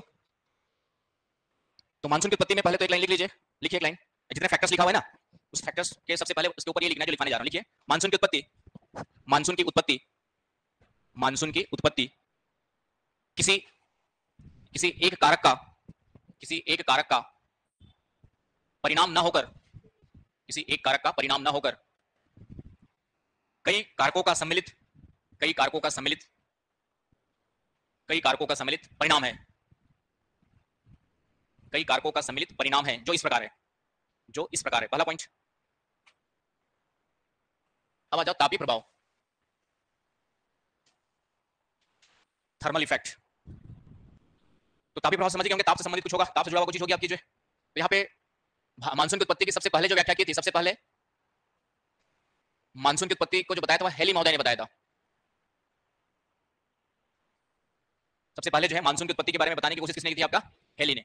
और हेली ने ही तापीय प्रभाव जो कहा जाता है हेली के द्वारा ही कह सकते हो, इन्होंने ये बताया कि गर्मी के दिनों में आपका जो है, गर्मी के दिनों में स्थलीय भाग क्या हो जाएंगे? ज्यादा गर्म हो जाएंगे, है ना। स्थल जो है जल्दी गर्म होते हैं और जल्दी ठंडे होते हैं, बचपन में पढ़ा होगा, है ना, चौथी पांचवी क्लास या साइंस में, फिजिक्स में, बायोलॉजी में, ये तो बताएंगे ना कि स्थलीय भाग जल्दी गर्म होते हैं, जल्दी ठंडे होते हैं, और जलीय भाग उसकी तुलना में देरी से गर्म होते हैं, देरी से ठंडे होते हैं। सुना है? तो आज काम आएगा, ठीक है। तो काम ये आएगा कि स्थलीय भाग गर्मी के दिनों में जल्दी गर्म और ज्यादा गर्म हो जाते हैं, इसलिए तापमान ज्यादा होने के कारण से प्रेशर क्या बनेगा? लो प्रेशर बनेगा, क्योंकि ये भी आप लोग जानते होंगे टेम्परेचर और प्रेशर का संबंध क्या होता है? उल्टा होता है, इनवर्स रिलेशन होता है कि नहीं। तो गर्मी के दिनों में स्थलीय भाग का तापमान अधिक होने के कारण से, स्थलीय भाग का तापमान अधिक होने के कारण से कौन से प्रेशर का निर्माण होता है? लो प्रेशर का। ये हेली महोदय बता रहे हैं, ये बता रहे 1700 समथिंग की बात है, 1726 के आसपास तब बता रहे थे। अब तो 26 का मतलब कितना चल रहा है? 200 साल हो गए मान के चलो, 200 के 300, 2023 से 300 साल हो गए, तो 1726 के आसपास उन्होंने कुछ बताया था। एग्जैक्ट डेट में देखना, गोल मार लेना, 1726 36 दो में से। तो तापमान अधिक होने के कारण स्थलीय भाग पे क्या बन जाता है? गर्मी के दिनों में लो प्रेशर, जबकि जलीय भाग का तापमान थोड़ा सा क्या होता है कंपैरेटिवली, तुलनात्मक रूप से, इसलिए हिंद महासागर पे क्या बनता है आपका जो है? हाई प्रेशर बनता है। और हमें जो है हाई प्रेशर से लो प्रेशर भारत क्यों चलती है, इसी को उसने क्या कहा, मानसून की उत्पत्ति बोल दिया। इसी को उसने क्या कहा था, आपके जो इस कारण से मानसून क्या होता है, आपके जो दक्षिण पश्चिमी मानसून उत्पन्न होता है। आगे समझ में, इसका उल्टा हो जाता है, ठंडी के दिनों में उल्टा हो जाएगा, स्थलीय भाग ज्यादा ठंडे हो जाएंगे, स्थलीय भाग ज्यादा ठंडे हो जाएंगे तो क्या बन जाएगा, हाई प्रेशर, और जलीय भाग उसकी तुलना में थोड़ा कम ठंडे होंगे, यहाँ पे क्या बन जाएगा आपका जो है लो प्रेशर। आगे समझ में, तो इस तरीके से हवाएं फिर भारत से बाहर की ओर चलने लगती है, और चूंकि समुद्र के ऊपर से चल रही है, इसे दक्षिण पश्चिम मानसून से ग्रीष्मकाल में क्या होती है, वर्षा होती है, और शीतकाल में क्या होती है आपकी जो है स्थलीय भाग से चल रहे हैं, इसलिए स्थलीय भाग से चलने का इसमें आर्द्रता क्या होगी, नहीं होगी, आर्द्रता समझते हो ना, मॉइस्चर, ठीक है, वो कम होगी, ये नहीं होगी, इसलिए उत्तर पूर्वी मानसून से जो है शीतकाल में भारत के ऊपर वर्षा नहीं होती। तो इतने सिंपल तरीके से सबसे पहले जो किसने बताया, हेली महोदय ने बताया था। तो इसी को उसने मानसून की उत्पत्ति यहाँ से मानी जाती है, इसलिए तापीय प्रभाव कहा गया, क्योंकि स्थल और जल के गर्म होने के दर में अंतर के कारण से मानसून की उत्पत्ति उन्होंने क्या किया था, बताया था। आगे समझ में, लेकिन इतना ही सरल होता मानसून, तो हर साल समय पे आता, समय पे जाता, क्योंकि गर्मी तो हर साल लगभग गर्मी के दिनों में आ जाती है, ठंडी के दिनों में ठंडी आ जाती है, फिर हर साल बारिश समान रूप से होती, लेकिन ऐसा नहीं होता है, मानसून कभी देरी से आता है, कभी जल्दी आता है, कभी ज्यादा बारिश होती, कभी कम बारिश होती। इसका मतलब है कि इसी कारण से मानसून की उत्पत्ति संभव नहीं है। लेकिन एक छोटा मोटा कारण आज भी माना जाता है, छोटा मोटा कारण क्या माना जाता है, आज भी एक तापीय प्रभाव कुछ ना कुछ तो रहता है भारत के ऊपर जो, तो एक छोटे फैक्टर के रूप में आज भी तापीय प्रभाव हम लोग क्या करते हैं, कंसीडर करते हैं। बस इतना याद रखना कि केवल इसी कारण से मानसून की उत्पत्ति नहीं होती है। आगे समझ में, तो इसमें लिखने की जरूरत है नहीं है, ठीक है, लेकिन कुछ लोग होंगे जो बस इतना समझ लीजिए, एक लाइन लिख लीजिए। सबसे पहले मानसून की उत्पत्ति किसने बताई, हेली ने, ये बस एक लाइन लिख लीजिएगा, उसके अनुसार एक लाइन लिख लीजिए, उसके अनुसार तापीय प्रभाव हेडिंग डाले थे, उसमें आगे सबसे पहले मानसून की उत्पत्ति हेली के द्वारा बताई गई, उसके अनुसार स्थल और जल के गर्म होने की दर में अंतर के कारण, उसके अनुसार स्थल एवं जल के गर्म होने की दर में अंतर के कारण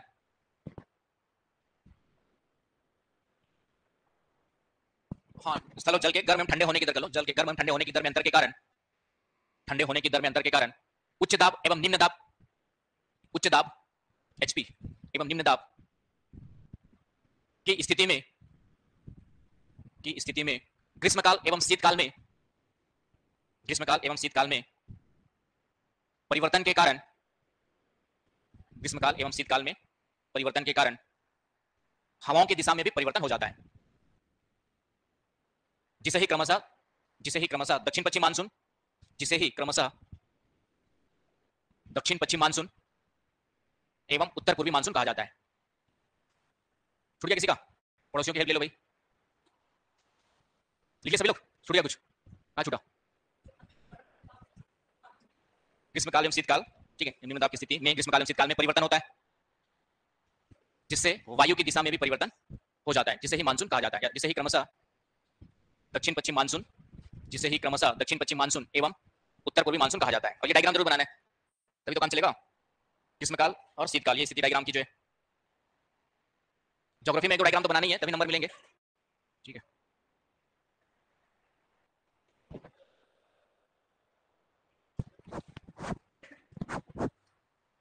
ये लो प्रेशर है, ये हाई प्रेशर है, ये टेम्परेचर ज्यादा के कारण, इसी में बनाते टेम्परेचर ज्यादा होता है, बन गया।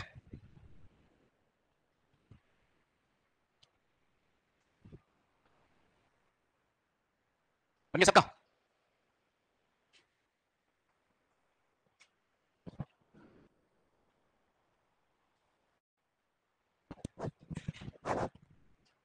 अब आते दूसरा आईटीसीजेड का विस्थापन, चलो सबका हो गया। दूसरा आते हम लोग जो है आईटीसीजेड का विस्थापन,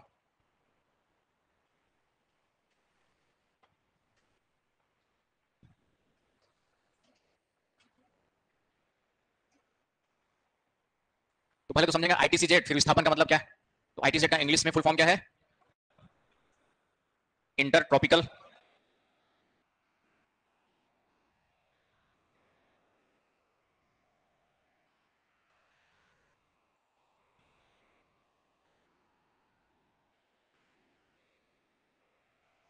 कन्वर्जेंस जोन, हिंदी में क्या है,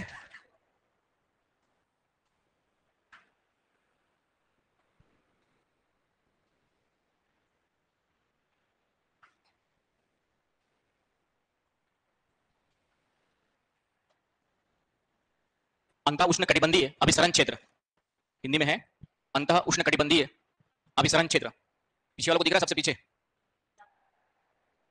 नहीं दिख रहा तो भी बड़ा नहीं लिखूंगा मैं, ठीक है। अब इतने दूर बैठे हो तो कुछ तो नुकसान होना चाहिए ना उसका, हाँ क्या बोल रहे हो, सब पता है।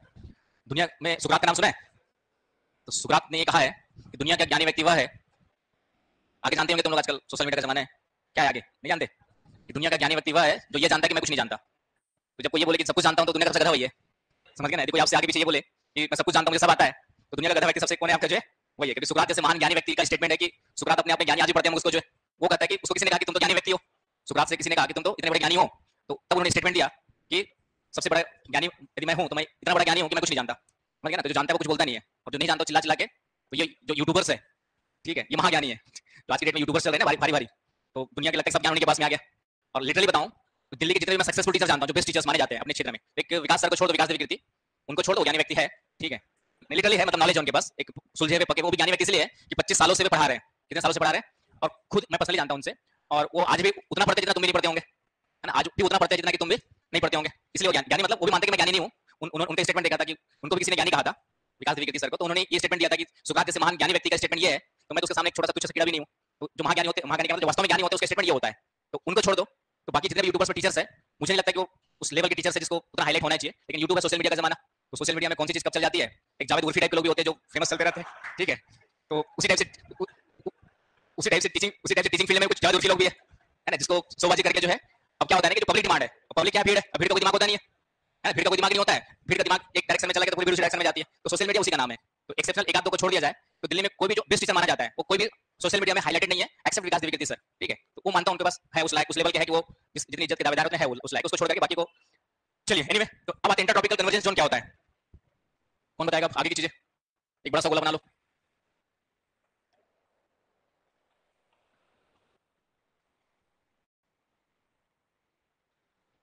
तो ये 5 डिग्री नॉर्थ और 5 डिग्री साउथ का क्षेत्र किस प्रकार का क्षेत्र है?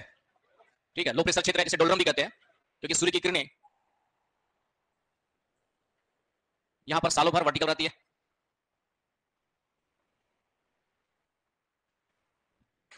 तो इसे ही जो है आईटीसी जेट कहा जाता है, डोलरम क्षेत्र भी कहते हैं। तो इस डायग्राम से परिभाषा बन जाएगी।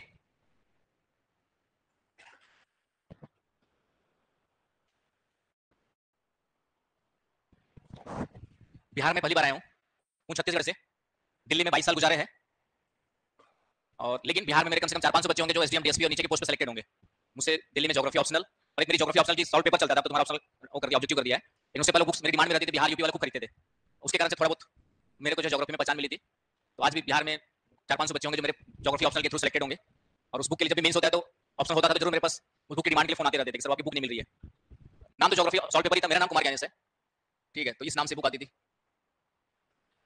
ठीक है। अब लेकिन मैंने कहा सोशल मीडिया के जमाने में हम लोग भी दब गए अंदर, सोशल मीडिया में जो हाईलाइटेड है वो उभर के सामने आ गए, और जो अच्छे टीचर से दिल्ली में भी दब के उसी के नीचे चल रहे हैं। एनीवे, क्योंकि सोशल मीडिया में उभरने का मतलब थोड़ा सा बहुत ज्यादा ह्यूमरस नेचर, कॉमेडी, थोड़ा एक्टिंग भी आनी जरूरी है, और हम 15 साल पहले से पढ़ाने वाले इतना नहीं सोचते कि इतनी एक्टिंग भी करनी पड़ेगी भविष्य में जाके, तो साथ साथ एक्टिंग भी सीख लेते नहीं तो इस कारण से। लेकिन अभी धीरे धीरे करके चेंज कर रहे हैं अपने आप को भी, लेकिन उतना चेंज तो नहीं हो पाएगा कि बहुत ज्यादा हंसी मजाक फॉरवर्ड कर पाएंगे अपने आप को। एनीवे, तो आईटीसी जेट का मतलब क्या हो गया कि आईटीसी जेट निम्न दबाव का केंद्र हो गया, है ना? इसकी परिभाषा क्या बनेगी आपका, लिख लीजिए जल्दी से, जितने देर में बताऊंगा उतने देर में लिख लोगे आप लोग, लिखिए आईटीसी जेट 5 डिग्री नॉर्थ एवं 5 डिग्री साउथ, 5 डिग्री नॉर्थ एवं 5 degree south, 5 degree north 5 degree south के मध्य स्थित निम्न दबाव का क्षेत्र है,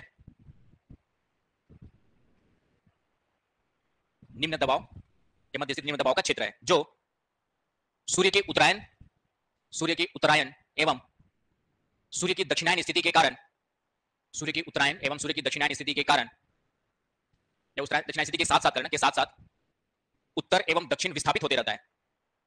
सूर्य की उत्तरायण एवं दक्षिणायन स्थिति के साथ साथ उत्तर एवं दक्षिण की ओर विस्थापित होते रहता है। आगे बस समझ में, तो सूर्य का उत्तरायण का मतलब जानते हैं, सूर्य कर्क रेखा पे जब लंबवत जाएगा, सूर्य जो है, सूर्य तो नहीं जाता है, पृथ्वी अपने अक्ष में झुकी होने के कारण से स्थिति चेंज होती है, चारों ओर घूम रही है, तो याद नहीं आता है वो डायग्राम, चलो बता ही देते हैं कि पृथ्वी सूर्य के चक्कर लगाती है कि सूर्य पृथ्वी के चक्कर लगाता है। किसने बताया था कि पृथ्वी सूर्य के चक्कर लगाती है? हाँ, सबसे पहले किसने बताया था? कॉपरनिकस ने बताया था।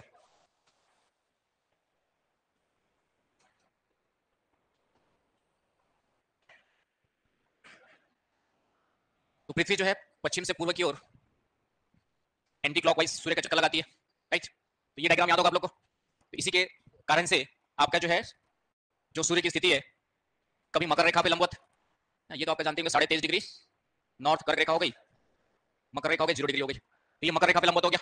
इस स्थिति में विषुवत रेखा पे चला जाएगा, फिर कर्क रेखा पे आ जाएगा, फिर से विषुवत रेखा पे आ जाएगा। तो पृथ्वी के अपने अक्ष पे झुके होने के कारण और चारों ओर परिक्रमा करने के कारण से सूर्य की जो स्थिति है वह क्या होती रहती है, आपकी चेंज होती रहती है। तो जब ये सूर्य मकर रेखा पे रहता है तभी से हम लोग क्या कहते हैं, दक्षिणायन कहते हैं। और ये होती है एक्जैक्टली 22 दिसंबर को। और सूर्य कर्क रेखा पर होता है तब इसको हम लोग क्या कहते हैं, आपका जो है उत्तरायण कहते हैं। और ये होता है आपका जो है कब होता है, 21 जून को होता है भाई। और दोनों की स्थिति बीच में होती है, ये विषु की स्थिति कहलाती है। ये कहलाएगा बसंत विषु, इंग्लिश वर्ड है स्प्रिंग इक्विनॉक्स, हिंदी में भी इक्विनॉक्स लिख देते हैं। ये होती है आपकी कौन से मार्च को, ठीक है 23 मार्च 21 मार्च। और ये 23 सितंबर, इसको हम लोग कहते हैं शरद विषु।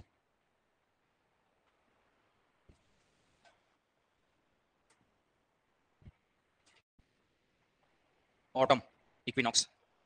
तो हम इन दोनों से मतलब है, तो सूर्य की स्थिति उत्तरायण और दक्षिणायन होती रहती है।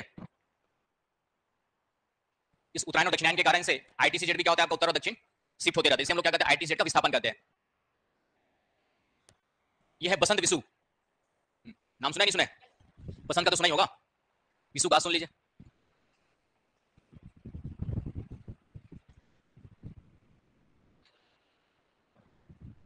क्लियर यहां तक, चलिए आगे।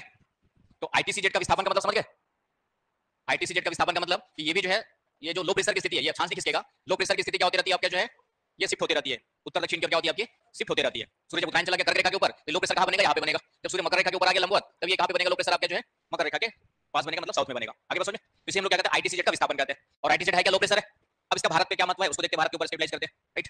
तो भारत के ऊपर अप्लाई कर दो। तो होता क्या है कि गर्मी के दिनों में 21 जून को, ग्रीष्मकाल में 21 जून को क्या होता है आपका जो है, ग्रीष्मकाल होता है। अरे यार बार बार क्यों कुछ और हो रहा है, समर। तो कर्क रेखा भारत के बीचों बीच से गुजरती है। तो जब सूर्य जो है कर्क रेखा के ऊपर लंबवत हो जाएगा, तो आईटीसीजेड कहां बनेगा आपका, भारत के ऊपर स्थापित हो जाता है। तो जब सूर्य की स्थिति उत्तरायण होती है गर्मी के दिनों में, तो आईटीसीजेड की स्थिति कहां पे विस्थापित हो जाती है आपके जो है, ये भारत के ऊपर पूरे के पूरे उत्तरी विशाल मैदान, हिमालय के दक्षिण में उत्तरी विशाल मैदान के ऊपर आईटीसीजेड की स्थिति क्या हो गई, शिफ्ट हो गई। और ये आईटीसीजेड है क्या, क्या है, लो प्रेशर है। तो इस कारण से जो छोटा मोटा लो प्रेशर बना रहता है, तापी प्रभाव से, तापी प्रभाव से छोटा मोटा लो प्रेशर बना हुआ है। लेकिन जैसे आईटीसीजेड आता है, भारत के ऊपर क्या बन जाती है, एक तीव्र निम्न दबाव की स्थिति बन जाती है। भारत के ऊपर क्या बन जाती है आपका जो है, एक तीव्र निम्न दबाव की स्थिति बन जाती है। आ रही बात समझ में। और कंपैरेटिवली तुलनात्मक रूप से हिंद महासागर में कौन सी स्थिति होती है आपकी जो है, हाई प्रेशर की होती है। इसलिए हवाएं जो है भारत की ओर तेजी से बहने लगती है। इसे हम लोग क्या कहते हैं, साउथ वेस्ट मानसून कहते हैं। तो यहाँ पर आईटीसीजेड के शिफ्ट होने के कारण से भारत के ऊपर लो प्रेशर की तीव्रता क्या हो गई, बढ़ गई। और इस तरीके से मानसून की उत्पत्ति मानी जाती है। और आईटीसीजेड में एक चीज और, कि आईटीसीजेड में जो हवाएं चलती है वो कौन सी हवाएं चलती है, ये हाई प्रेशर की स्थिति यहाँ पर मिलती है, जिसको 30 से 35 में कौन सी स्थिति मिलती है, हाई प्रेशर की स्थिति मिलती है।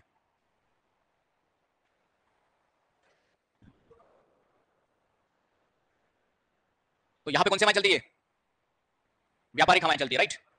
यहाँ पे जो हवाएं चलती है इन्हें व्यापारिक हवाएं कहते हैं। कौन सी हवाएं कहते हैं आपका जो है, ट्रेड विंड्स,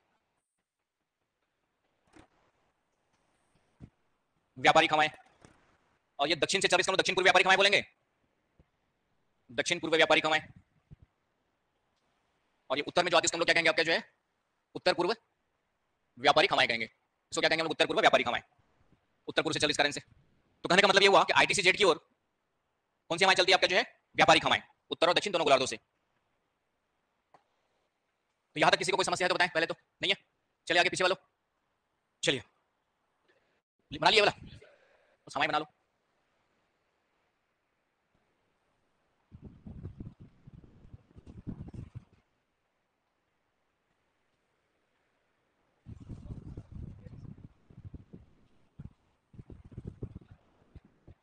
चलिए आगे।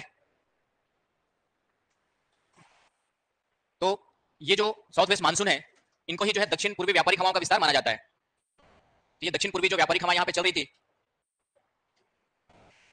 तो जैसे सूर्य उत्तरायण चला गया, तो ये व्यापारिक हवाएं भी किधर मुड़ गई आपका जो है, उत्तरी गोलार्ध में आ गई। और किधर की ओर मुड़ गई आपके जो लो प्रेशर, भारत की ओर मुड़ गई आपका जो है। तो इसलिए क्वेश्चन कभी कभी किसी एग्जाम में प्रीलिम्स वगैरह में वैसे तो, कि दक्षिण पश्चिम मानसून किन हवाओं का विस्तार है।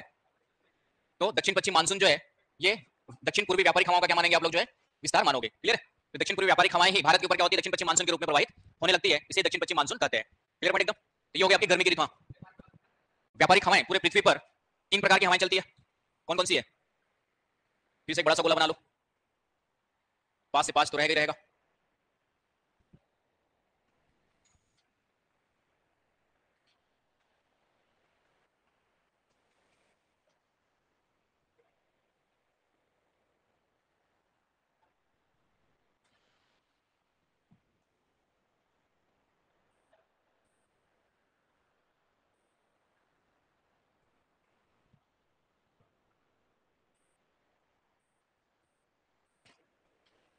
तो ये लो प्रेशर है, ये हाई प्रेशर है, ये हाई प्रेशर बेल्ट है, ये आपका लो प्रेशर बेल्ट है, ये हाई प्रेशर बेल्ट है, फिर उसके बाद फिर से लो प्रेशर बेल्ट है, और फिर से ये हाई प्रेशर बेल्ट है। ध्रुव वाले कौन से आपके? तो पृथ्वी पर इस तरीके से ये low pressure high pressure low pressure high pressure. तो ओवरऑल पूरे ग्लोब की बात करेंगे तो 7 वायुदाब की पेटियां मिलती है। इसको क्या कहते हैं हम लोग जो है? वायुदाब पेटियां कहते हैं। इसको हम लोग क्या कहते हैं आपके जो है? वायुदाब पेटियां।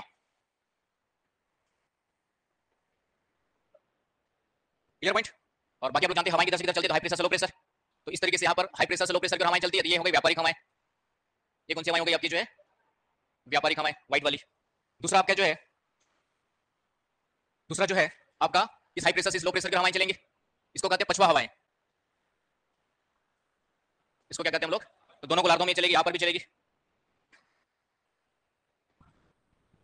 पछवा हवाएं। ठीक है ना? हाँ थोड़ी आवाज।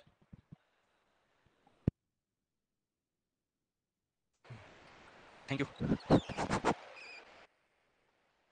और फिर आपका जो है ध्रुवों की ओर, ये ध्रुवों से इधर की इधर हवाएं चलती है, इसको कहते हैं ध्रुवी हवाएं। ये कौन सी हो गई आपकी जो है? ध्रुवी हवाएं। तो कहने का मतलब पूरे पृथ्वी पर ये 3 प्रकार की हवाएं चलती है जो सालों भर एक ही दिशा में एक ही मार्ग पे चलती रहती है। इन्हें हम लोग कहते हैं प्रचलित हवाएं या भूमंडलीय हवाएं कहते हैं। इन्हीं हवाओं को क्या कहते हैं आपके जो है? प्रचलित पवने या भूमंडलीय पवने या सनमार्गी पवने। सनमार्गी एक ही मार्ग में चलने के कारण से। तो 3 प्रकार की हवाएं हो गई जिसको भूमंडलीय, प्रचलित या सनमार्गी हवाएं कहते हैं। तो इनमें से ही व्यापारिक हवाएं कौन सी हो गई? जो 30-35 से विषुवत रेखा की ओर चल रही है, और भारत का क्षेत्र इन्हीं क्षेत्रों में पड़ता है, इसलिए इसी को पढ़ रहे हैं हम लोग। बाकी की जरूरत अभी नहीं है, जब जरूरत होगी तो देखेंगे। तो 3 प्रकार की हवाएं समझ में आ गई? कौन बोला? पछवा स्थानीय हवाएं नहीं है ना वो, ये आपका पछवा, ये वाली जो पछवा ये ग्लोबल विंड्स है। वो पश्चिमी विक्षोभ के संदर्भ में कभी कभी पश्चिमी पछवा हवाएं बोल देते हैं, वो आपका जो भले उसके लिए कई जगह पे आपने पढ़ा होगा इसलिए कंफ्यूजन हो रहा होगा। लेकिन ये वाली जो पछवा हवाएं वो क्या है? ग्लोबल है, पूरे ग्लोब पे सालों भर चलती है। राइट? तो यहां तक कोई डाउट किसी को? क्लियर हो गया?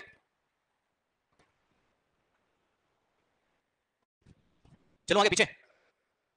तो ये आपकी स्थिति होगी गर्मी की ऋतु में। तो गर्मी की ऋतु में भारत के ऊपर क्या बन जाता है? Low pressure. क्यों बनता है समझ में आ गया?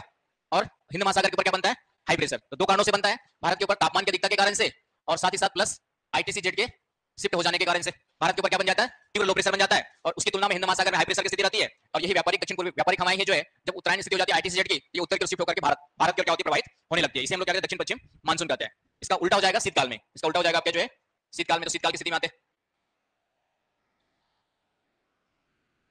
तो शीतकाल में आईटीसी जेट कहां पर होगा?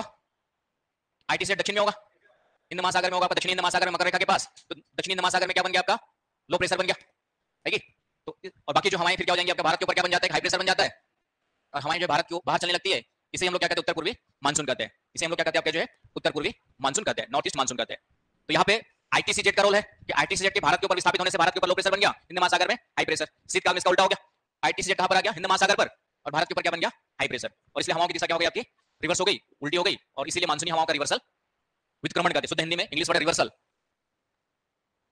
और हिंदी में उत्क्रमणीय या व्युत्क्रमणीय अलग अलग वर्ड यूज कर देता है, व्युत्क्रमण कहते हैं। तो ये वर्ड भी पढ़ने को मिलेगा कुछ बुक्स में। तो हवाओं का क्या हो जाता है? व्युत्क्रमण हो जाता है। आगे बात समझ में?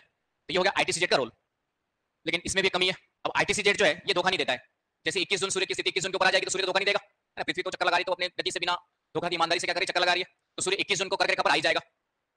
तो आईटीसी जेट भी भारत के ऊपर आ ही जाएगा 21 जून को, और 22 दिसंबर को भारत से बाहर चला जाएगा। तो इसका मतलब ये है कि आईटीसी जेट का जो विस्थापन है उसका टाइम तो फिक्स है 21 जून और 22 दिसंबर, उसमें कुछ भी चेंज नहीं होना है ना। वो बकायदा प्रकृति अपनी ईमानदारी से काम कर रही है, पृथ्वी और सूर्य दोनों मिलकर के।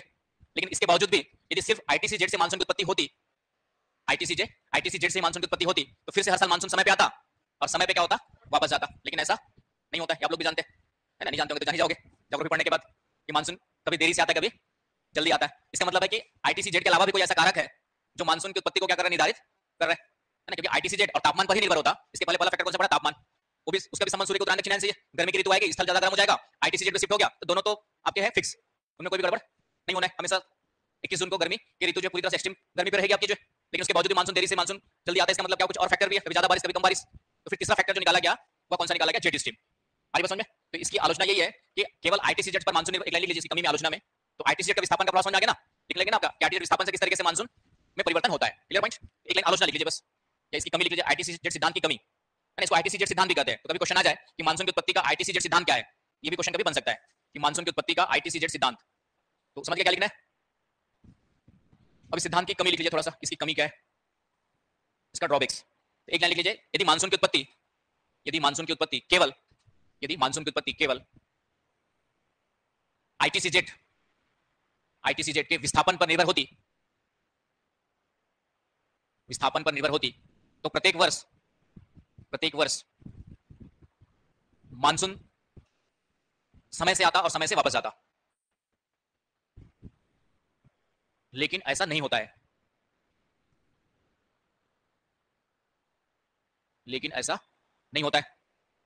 अतः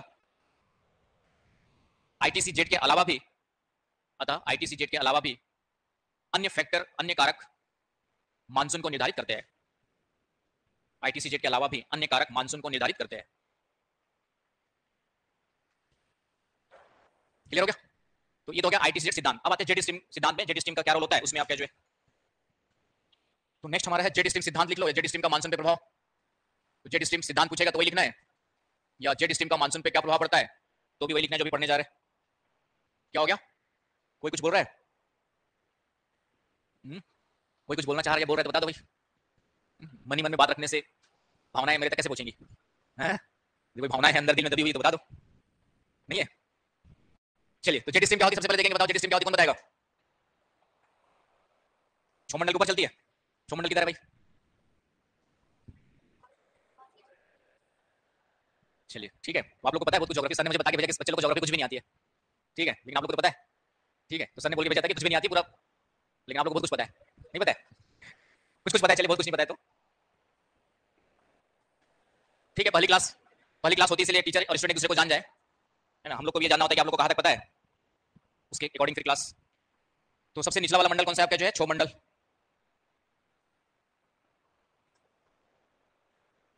इंग्लिश में ट्रोपोस्फियर। ये आपका 12 से 14 किलोमीटर की ऊंचाई तक।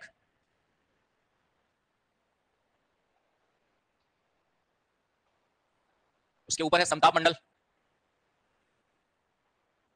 इसके ऊपर की जरूरत नहीं है, फिर भी रिवीजन करा देता हूं। मध्य मंडल, और उसके ऊपर जाएंगे तो ठीक है, एक साथ ताप मंडल कहलाता है, उसी के आयन मंडल और बहिर्मंडल दो अलग अलग भाग हो जाएंगे। उसके ऊपर जाएंगे तो पूरा का पूरा जो मंडल है ताप मंडल कहलाता है। और ताप मंडल के दो भाग बन जाएगा, आयन मंडल बनेगा 640 किलोमीटर तक। इसकी जरूरत नहीं है, बस रिवीजन करवा रहा हूं तुम लोग का। और इसके ऊपर है बहिर्मंडल। ठीक है, तो लगभग इस तरीके से। तो हमें नीचे से मतलब है, ऊपर से भी मतलब नहीं है। बस आप लोग को क्या रिकैप कराने के लिए बस बता दिया मैंने कि थोड़ा सा रिवीजन हो जाए। कुछ भूल गए होंगे उसको, ऐसे कुछ है ना। कुछ हो सकता है थोड़ा सा अलग भी पड़े, तापमंडल को मिलाकर कुछ लोग दूसरे तरीके से पढ़ाते हैं। एनीवे, लेकिन वो भी सही है, ये भी सही है। अब आते हैं हमारा जेट स्ट्रीम। तो जेट स्ट्रीम जो है ये क्षोभ मंडल और समताप मंडल की जो सीमा है उस बाउंड्री उसको क्या कहते हैं, है ना, क्षोभ सीमा या ट्रोपोपॉज कहते हैं।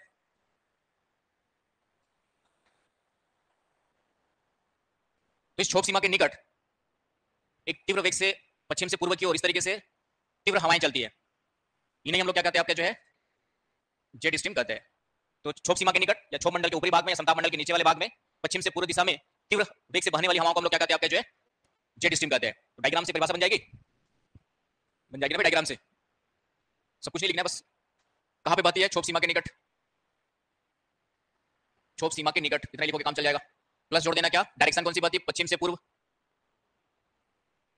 तीव्र वेग से बहती है और लहरदार, लहर के रूप में बहती है। इंग्लिश वर्ड है मियांडरिंग,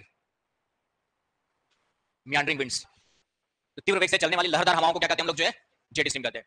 तो परिभाषा रटने की जरूरत नहीं है, डायग्राम से और इन तीन चार चीजों को मिला दोगे तो परिभाषा बन गई आपकी। बन गई ना भाई। और पढ़ने का तरीका भी यही विकसित करना है। क्षोभ सीमा के निकट पश्चिम से पूर्व तीव्र वेग से लहरदार जो हवाएं चलती है उसको क्या कहते हैं हम लोग जो है लहरदार हवाओं को जेट स्ट्रीम कहा जाता है।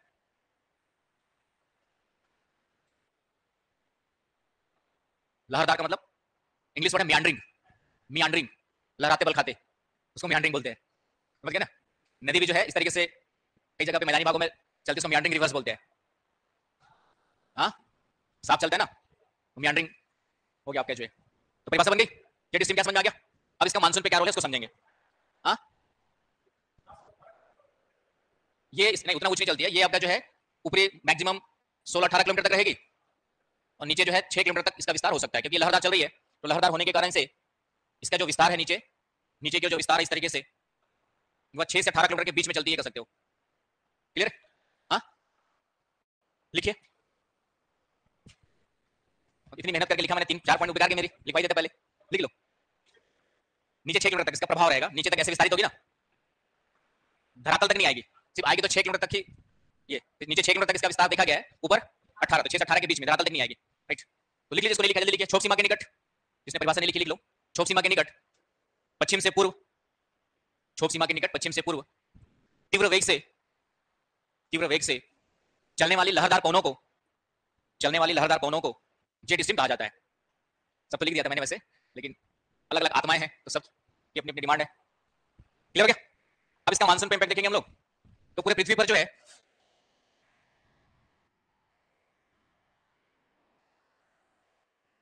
पूरे पृथ्वी पर मुख्य रूप से उत्तरी गोलार्ध और दक्षिणी गोलार्ध दोनों में ही जो है ये 2 जेट स्ट्रीम मिलती है। एक आपका 20 से 40 के बीच में मिलती है,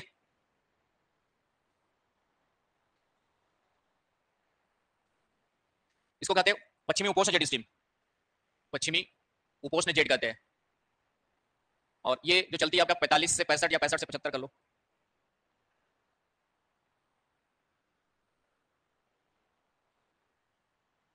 पैंसठ से ध्रुवों के बीच चलती है।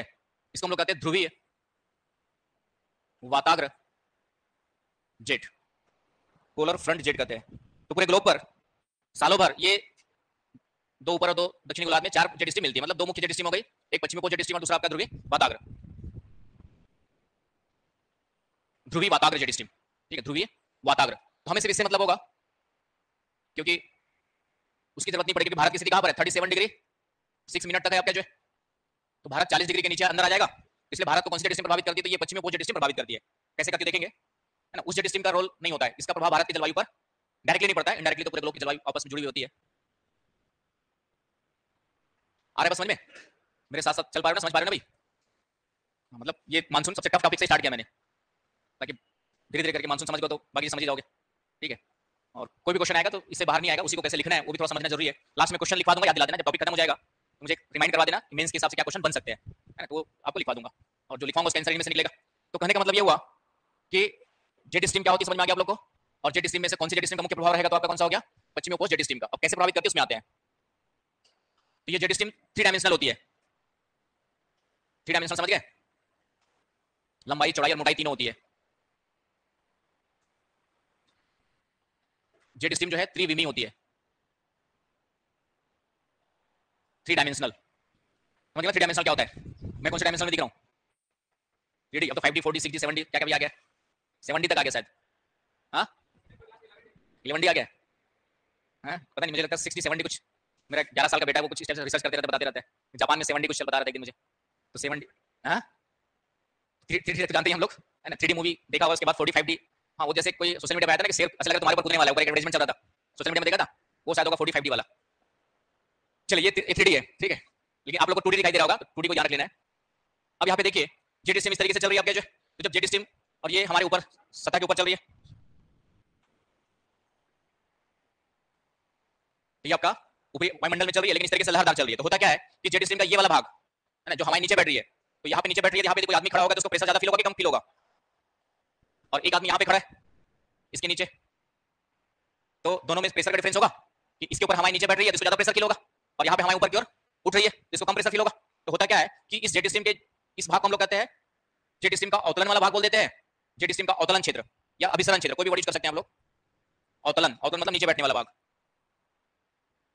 नाम अवतलन सुना है ना, अवतलन मतलब नीचे बैठना, इंग्लिश वर्ड है सब्सिडेंस। तो ये जेट स्ट्रीम का जो अवतलन वाला भाग है, या इसी को अभिसरण क्षेत्र भी बोलते हैं।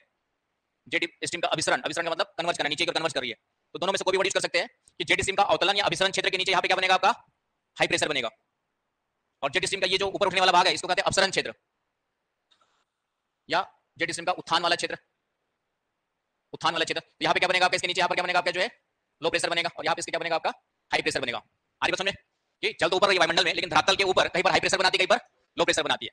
जहां पर हाई प्रेशर बनाती है उस क्षेत्र को जेट स्ट्रीम की प्रति चक्रवाती स्थिति कहते हैं। इसी को क्या बोलेंगे आपके जो है जेट स्ट्रीम की प्रति चक्रवाती स्थिति। प्रति चक्रवात का मतलब हाई प्रेशर होता है, तो इस हाई प्रेशर जहां पे हाई प्रेशर का निर्माण करते हैं उसको हम लोग क्या कहते हैं जेट स्ट्रीम की प्रति चक्रवाती स्थिति। तो मेंस में लिखने के लिए हमें सिर्फ ये वर्ड यूज करना है, जेट स्ट्रीम की प्रति चक्रवाती स्थिति के कारण से क्या बनता है धरातल पर हाई प्रेशर, और इसको बोलेंगे चक्रवाती स्थिति। इसको क्या बोलेंगे आपके जो है चक्रवाती स्थिति, साइक्लोनिक कंडीशन। लिखवा दूंगा, घबराओ मत, पहले समझ लीजिए। तो हाई प्रेशर लो प्रेशर कैसे बना रहे हैं, समझ में आ रहा है यहाँ पे। हमें सिर्फ ये समझना है कि जेट स्ट्रीम किस तरीके से हाई प्रेशर बना रही है और कहां पर लो प्रेशर बना रही है, क्योंकि मैंने कहा पूरा हाई प्रेशर लो प्रेशर का ही खेल है मानसून। तो बस हाई प्रेशर लो प्रेशर को ही समझना है तो मानसून अपने आप समझ में आ जाएगा। आगे समझ में, तो जेट स्ट्रीम हाई प्रेशर कहां पे बनाएगी, उसको हम लोग बोलेंगे प्रतिचक्रवाती स्थिति। जहां हाई प्रेशर बनाएगी उसको, और जहां पे लो प्रेशर बनाएगी उसको क्या बोलेंगे, चक्रवाती स्थिति। तो लिखने के लिए दो वर्ड यूज करना है हमें। अब कैसे कहां बनाते उसको देखेंगे। क्या क्लियर। अब ये जेट स्ट्रीम में क्या होती है कि सूर्य के उत्तरायण और दक्षिणायन के साथ साथ ये जेट स्ट्रीम जो है आपका आगे पीछे खिसकती रहती है, उत्तर दक्षिण खिसकती रहती है। जब सूर्य की स्थिति उत्तरायण होगी और दक्षिणायन होगी तो जेट स्ट्रीम थोड़ा सा उत्तर और दक्षिण क्या होती रहती है, शिफ्ट होती रहती है ना। यहाँ पे दूसरा पॉइंट याद रखना है कि जेट स्ट्रीम क्या होती है, सूर्य के उत्तरायण और दक्षिणायन के साथ साथ बदलती रहती है। उत्तर और दक्षिण थोड़ा सा, मतलब ये थोड़ा सा और उत्तर चली जाएगी और दक्षिणायन होगा तो थोड़ा सा और दक्षिण चली जाएगी। तो उत्तरायण दक्षिणायन के साथ साथ चेंज होती रहती है। तो जेट स्ट्रीम के बारे में तीन चीजें याद रखना है। पहले परिभाषा याद रखनी है जो मैंने यहाँ पे बता दिया आप लोग को। दूसरा लिख लीजिए क्या याद रखना है कि जेट स्ट्रीम की चक्रवाती प्रतिचक्रवाती स्थिति क्या होती है। दूसरा जो याद रखना है कि जेट स्ट्रीम जो है जहां पे हवाएं जेट स्ट्रीम में नीचे अवतलित हो रही है, बैठ रही है, वहां पर उच्च दबाव का निर्माण होता है, इसे प्रतिचक्रवाती स्थिति कहते हैं। और जहां पर ऊपर उठ रही है उसको क्या कहते हैं, चक्रवाती स्थिति कहते हैं। और तीसरा याद रखना है कि आईटीसी सूर्य के उत्तरायण और दक्षिणायन के साथ साथ ये जेट स्ट्रीम भी क्या होती है आपकी जो है, सूर्य उत्तर जाएगा तो जेट स्ट्रीम भी क्या जाएगी आपका जो है उत्तर की ओर शिफ्ट होगा, सूर्य दक्षिण आएगा तो जेट स्ट्रीम क्या होगा आपका दक्षिण की ओर शिफ्ट होगा। तो तीन पॉइंट याद रखने हैं आपको जेट स्ट्रीम की। तो परिभाषा याद रखनी है, दूसरा चक्रवाती प्रतिचक्रवाती का मतलब क्या होता है याद रखना है, और तीसरा याद रखना है कि उत्तरायण और दक्षिणायन के साथ साथ ये भी क्या होती है उत्तर दक्षिण शिफ्ट होती रहती है। Clear point. तो यहां तक किसी को समस्या है तो बताओ। चलिए अब इसको भारत के ऊपर अप्लाई करेंगे। ये तो हो गया जेट स्ट्रीम क्या है और जेट स्ट्रीम किस तरीके से हाई प्रेशर लो प्रेशर बनाती है उसके बारे में। अब इसको क्या करेंगे, भारत के ऊपर लागू करेंगे, भारत के ऊपर अप्लाई करेंगे। तो अप्लाई करते हैं, क्या समझ आ गया सबको। आगे जेट स्ट्रीम बाकी लास्ट में लिखा दूंगा एक पैराग्राफ मानसून को कैसे प्रभावित करती है, वो काम की चीज एक पैराग्राफ ही होगा आप लोग के लिए। अब आ जाओ भारत के संदर्भ में, शीतकाल और ग्रीष्मकाल दोनों में आ जाते हैं।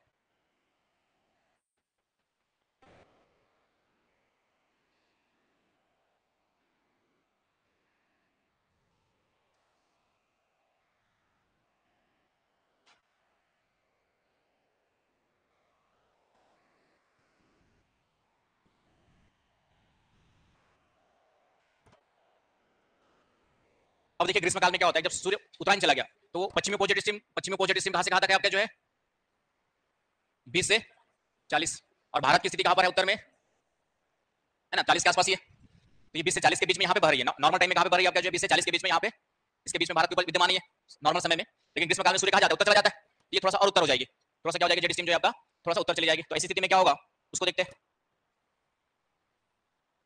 तो सूर्य की उत्तरायणी स्थिति के कारण से ये जो जेट स्ट्रीम है हिमालय के उत्तर चली जाती है, और हिमालय के उत्तर में तिब्बत का पठार भी है। हिमालय के उत्तर में क्या है आपका जो है तिब्बत का पठार, ये भी बनाऊं थोड़ा और ऊपर ले लो। तो होता क्या है कि जैसी सूर्य की स्थिति उत्तरायण होती है, यह जेट स्ट्रीम भी क्या हो गई थोड़ा सा और उत्तर चली गई, और इस जेट स्ट्रीम की जो स्थिति होती है पूरा का पूरा भारत के बाहर होती है। ये पश्चिम को जेट स्ट्रीम क्या होती है पूरा भारत के लगभग बाहर होती है, तिब्बत के पठार के उत्तर, मतलब हिमालय और तिब्बत के पठार के बाहर चली गई। मतलब कहने का मतलब है कि हिमालय और तिब्बत के पठार के भारत से बाहर निकल गई, और ये भारत के ऊपर जो है उस समय चक्रवाती स्थिति विद्यमान होती है। जेट स्ट्रीम में कौन सी स्थिति विद्यमान होती है ग्रीष्मकाल में, चक्रवाती स्थिति। और चक्रवाती स्थिति का मतलब बताइए मैंने क्या होता है। तो पहले से दो चीजें बनी हुई है, तापमान ज्यादा है तो लो प्रेशर छोटा मोटा बना हुआ है ना, और आईटीसी जेड भी आ चुका है। आईटीसी जेड भी यहाँ पर क्या हो चुका है आपका जो है आ चुका है। तो लो प्रेशर तो ऑलरेडी बना हुआ है, इन दोनों के कारण से लो प्रेशर तो बना हुआ है। लेकिन जब तक ये जेट स्ट्रीम की चक्रवाती स्थिति नहीं आती है तब तक लो प्रेशर तीव्र नहीं हो रहता है, क्योंकि यहाँ से जो उठी हुई हवाएं हैं ये इन हवाओं को खींच कर ले जाने का काम कौन करता है, ये जेट स्ट्रीम की चक्रवाती स्थिति करती है। और जैसे जेट स्ट्रीम की चक्रवाती स्थिति शिफ्ट हो जाती है भारत के ऊपर, यहाँ से हवाएं तीव्र गति से ऊपर उठती है और ये जेट स्ट्रीम के साथ साथ बाहर की ओर जैसे एग्जॉस्ट सर्वर इस तरह से बाहर की ओर जाती रहती है। और जितना बाहर की ओर जाएगी लो प्रेशर उतना क्या होगा, तीव्र बनेगा, लो प्रेशर तीव्र बनेगा आपका जो है। और इस तरीके से ग्रीष्मकाल में भारत के ऊपर एक तीव्र लो प्रेशर का निर्माण हो जाता है। आगे बस समझ में, ठीक है। तो लो प्रेशर तो बना ही रहेगा इसके कारण से, लेकिन जब तक जेट स्ट्रीम की चक्रवाती स्थिति नहीं बनती है, मतलब जेट स्ट्रीम की चक्रवाती स्थिति शिफ्ट नहीं होती भारत के ऊपर, तब तक लो प्रेशर तीव्र नहीं हो रहा है। मतलब हवाएं लो प्रेशर होने के बावजूद ऊपर उठ नहीं पाती है, क्योंकि जेट स्ट्रीम की कौन सी स्थिति बनी रहेगी आपकी प्रति चक्रवाती वाली। तो जैसे चक्रवाती स्थिति आएगी यहाँ से हवाएं गर्म होकर के हमारे यहाँ की वायु तीव्र गति से ऊपर उठेगी, और ये जो वायु है आपका क्या होगी आपकी जो है इस जेट स्ट्रीम के द्वारा विस्थापित होते जाएगी, और लो प्रेशर क्या होगा उतना ही तीव्र लो प्रेशर बढ़ते जाएगा ना। जब तक हवा ऊपर उठेगी नहीं तब तक लो प्रेशर कैसे बनेगा। तो हवा तब उठती है जब ये चक्रवाती स्थिति हवा को खींच करके अपने साथ ले जाती है। इसके पहले क्या होता है अभी देखेंगे विंटर वाला, इसके पहले भारत के ऊपर प्रति चक्रवाती स्थिति रहती है तो हवाएं ऊपर उठ नहीं पाती है। और यहाँ पर क्या होता है कि जेट स्ट्रीम की चक्रवाती स्थिति का डेट फिक्स नहीं है, मतलब एक्जैक्टली जो है 21 जून को आएगा। ये तो आईटीसी डेट तो फिक्स है आपका, आईटीसी डेट तो क्या है आपका जो है आईटीसी डेट तो फिक्स है आपका जो है ये 21 जून को आ जाएगा, 21 जून तक तो आ ही जाएगा, ये डेट फिक्स है। लेकिन जेट स्ट्रीम की जो चक्रवाती प्रति चक्रवाती स्थिति है उसमें थोड़ा सा क्या होता रहता है, परिवर्तन होते रहता है, उसमें वेरिएशंस देखा जाता है। इस कारण से 21 जून होने के बावजूद भी कभी कभी लो प्रेशर नहीं बन पाता और मानसून उस साल क्या होगा देरी से आएगा। बोलो बोलो।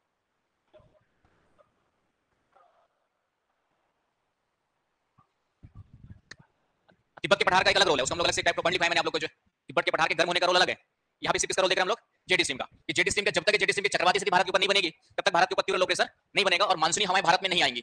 मानसूनी हवाएं भारत में तभी आएंगी जब ये लो प्रेशर क्या होगा तीव्रता से बनेगा, और लो प्रेशर तभी तीव्रता से बनता है जब भारत के ऊपर कौन सी स्थिति स्थापित होती है आपकी चक्रवाती। आईटीसी जेट और तापमान ये तो 21 जून तक आ गए, उसमें कोई भी चेंज नहीं होना है, लेकिन उसके बावजूद मानसून कभी लेट आता है। क्यों, क्योंकि उसका कारण वही होता है कि जेट स्ट्रीम की चक्रवाती स्थिति अभी तक आई नहीं है, वो थोड़ा सा आगे पीछे, कभी जल्दी आ सकती है, जल्दी मानसून आ गया, कभी लेट आ गई तो मानसून लेट हो जाएगा। तो ये जो मानसून के समय के आने में देरी या जल्दी होती है उसके पीछे जिम्मेदार जो बताया गया अध्ययन के द्वारा कौन बताया गया, जेट स्ट्रीम की परिवर्तनशीलता को बताया गया। जेट स्ट्रीम जब तक ये चक्रवाती स्थिति शिफ्ट नहीं होगी तब तक लो प्रेशर नहीं बनेगा, और तब तक लो प्रेशर नहीं बनेगा तब तक मानसून हमारे भारत की ओर खींचेंगे नहीं और मानसून आएगा नहीं। आगे समझ में? जबकि आईटीसी जेट क्या हो चुका था, शिफ्ट हो चुका होता है। तो इसके लिए कौन सा रिस्पॉन्सिबल हो गया, ये जेट स्ट्रीम। तो कहने का मतलब इतना याद रखना है मींस सॉरी ग्रीष्मकाल में लिखने के लिए कि ग्रीष्मकाल में इन तीनों कारणों से तापमान की अधिकता, आईटीसी जेट की उपस्थिति और जेट स्ट्रीम की चक्रवाती स्थिति के कारण जब भारत के ऊपर तीव्र लो प्रेशर बन जाता है तब दक्षिण पश्चिम मानसून क्या होती है, हमारे जो है भारत की ओर तीव्रता से झपटती है और जिसे दक्षिण पश्चिम मानसून कहा जाता है। हमें लिखने के लिए सिर्फ 3 शब्द यूज करने हैं, लिखवा दूंगा मैं, क्या क्लियर है?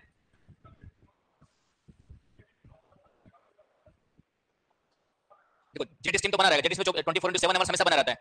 जेट स्ट्रीम जो है हमेशा आपका क्या होता है, बना रहता है। लेकिन मैंने कहा कि जेट स्ट्रीम की जो चक्रवाती और प्रति चक्रवाती स्थिति है वो आपका जो है उसका समय फिक्स नहीं है ना। जेट स्ट्रीम तो भारत के ऊपर हमेशा बनी रहेगी क्योंकि तो 20 से 40 के बीच में चली रही है, 20 से 40 के बीच में क्या आपका ये बही रही है। लेकिन जब तक ये भारत के ऊपर ये वाली स्थिति बनी रहेगी, आपका भारत में तापमान अधिक होने के बावजूद हवाओं को क्या करेगा, ऊपर उठने नहीं देगा। तापमान अधिक होने के बावजूद भी जो है इन हवाओं को ऊपर उठने नहीं देगा और लो प्रेशर बनेगा नहीं आपके जो, इसलिए मानसून आएगा नहीं। जैसी ये स्थिति आ जाती है, तापमान अधिक है, आईटीसी जेट भी आ चुका है, तो तुरंत हवाएं क्या होती है, गर्म होकर ऊपर उठती है और ये हवाएं जेट स्ट्रीम के द्वारा बाहर की ओर फेंक दी जाती है, थ्रो कर दी जाती है एग्जॉस्ट के रूप में। और इस तरीके से तुरंत क्या बन जाएगा, लो प्रेशर बन जाएगा। और जैसे तुरंत लो प्रेशर बनेगा, मानसूनी हवाएं हिंद महासागर से क्या होंगे, तीव्रता से भारत की ओर झपटती है। तो इसका ये रोल होता है। तो जेट स्ट्रीम का रोल ये होता है कि लो प्रेशर की तीव्रता को क्या कर देती है, बढ़ा देती है और मानसूनी हवाओं को खींचने में क्या करती है, योगदान देती है। आगे समझ में? तो ये ध्यान रखना है। शीतकाल में इसका उल्टा हो जाएगा। शीतकाल में देखो क्या होता है, शीतकाल में अब सूर्य किधर आ जाएगा, दक्षिणायन आ गया। सूर्य का आ गया आपका जो है दक्षिणायन। तो दक्षिणायन के कारण से जेट स्ट्रीम भी क्या हो गई और दक्षिण आ गई। तो ये जेट स्ट्रीम जो है हिमालय और तिब्बत से टकरा के दो भागों में इस तरीके से डिवाइड हो जाती है। अब ये जो पश्चिमी उपोष्ण जेट स्ट्रीम है, हिमालय की औसतन ऊंचाई कितनी है, 6000 से अधिक है ना, 6000 मीटर। आपका एवरेस्ट की ऊंचाई 8850 मीटर है। तो इस कारण से तिब्बत के पठार और हिमालय से टकराने के पश्चात ये जो जेट स्ट्रीम है ये दो भागों में डिवाइड हो जाती है, दो भागों में इस तरीके से क्या हो जाती है, विभाजित हो जाती है। आगे समझ में? और इसकी जो दक्षिणी शाखा है, इसकी दक्षिणी शाखा का प्रति चक्रवाती भाग, दक्षिणी शाखा का प्रति चक्रवाती भाग किसके ऊपर होता है, भारत के ऊपर होता है। और ठंडी के दिन में तापमान अधिक है तो हाई प्रेशर थोड़ा बनेगा ही बनेगा। और ये जेट स्ट्रीम की प्रति चक्रवाती स्थिति के कारण से भारत के ऊपर हाई प्रेशर और क्या हो जाता है, बढ़ जाता है। और इस कारण से, और आईटीसी आप जानते हैं कहां पर, आईटीसी आपका जो है दक्षिणी हिंद महासागर में है। तो इसलिए हाई प्रेशर भारत के ऊपर जैसे ही बढ़ता है, मानसूनी हवाएं वापस लौटने लगती है और इस तरीके से हवाओं का क्या हो जाता है, रिवर्सल हो जाता है। तो हमें सिर्फ दो वर्ड याद रखने हैं कि शीतकाल में जेट स्ट्रीम की प्रति चक्रवाती स्थिति के कारण हाई प्रेशर बनता है और ग्रीष्मकाल में चक्रवाती स्थिति के कारण से लो प्रेशर बनता है। और इसके कारण से मानसूनी हवाओं के लो प्रेशर हाई प्रेशर में तीव्रता में अंतर के कारण मानसूनी हवाओं की दिशा में क्या होता है, रिवर्सल होता है। आगे बस समझे? तो जेट स्ट्रीम का इतना ही रोल है। अब लिखना कैसे उसको मैं एक पैराग्राफ दोनों का लिखा दूंगा, तो उसके बाद मुझे नहीं लगता कि समझ जानी चाहिए। आगे समझ में? डायग्राम वगैरह बना लिया? तो कुछ आलसी टाइप के प्राणी होंगे यहाँ पर भी जो डायग्राम बनाने में आलस कर रहे होंगे। नहीं, हर क्लास में 1-2 बच्चे मिलते हैं, 1-2 क्या 10% बच्चे मिलते हैं जो लगता है कि यार डायग्राम बनाना पड़ेगा। और कुछ बच्चे तो डायग्राम बनाने के चक्कर में ज्योग्राफी वगैरह पसंद नहीं करते।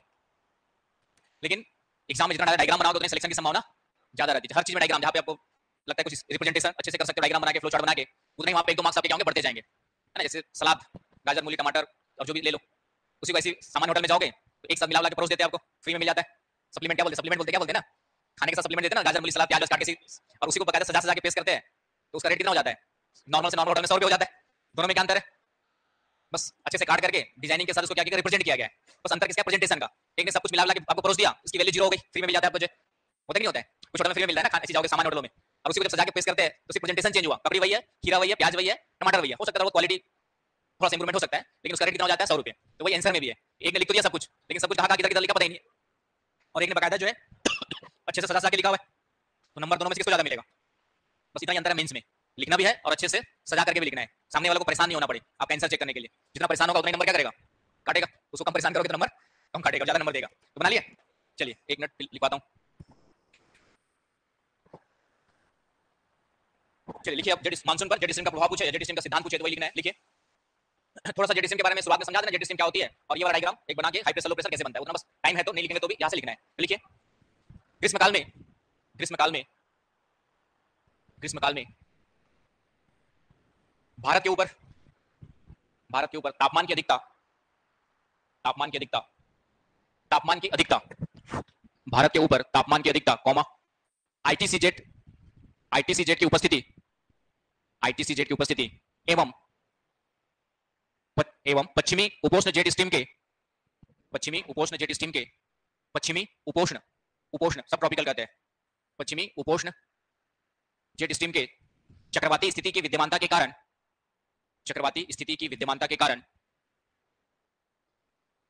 तीव्र निम्न दबाव का निर्माण होता है। परिणाम स्वरूप दक्षिण पूर्वी व्यापारिक हवाएं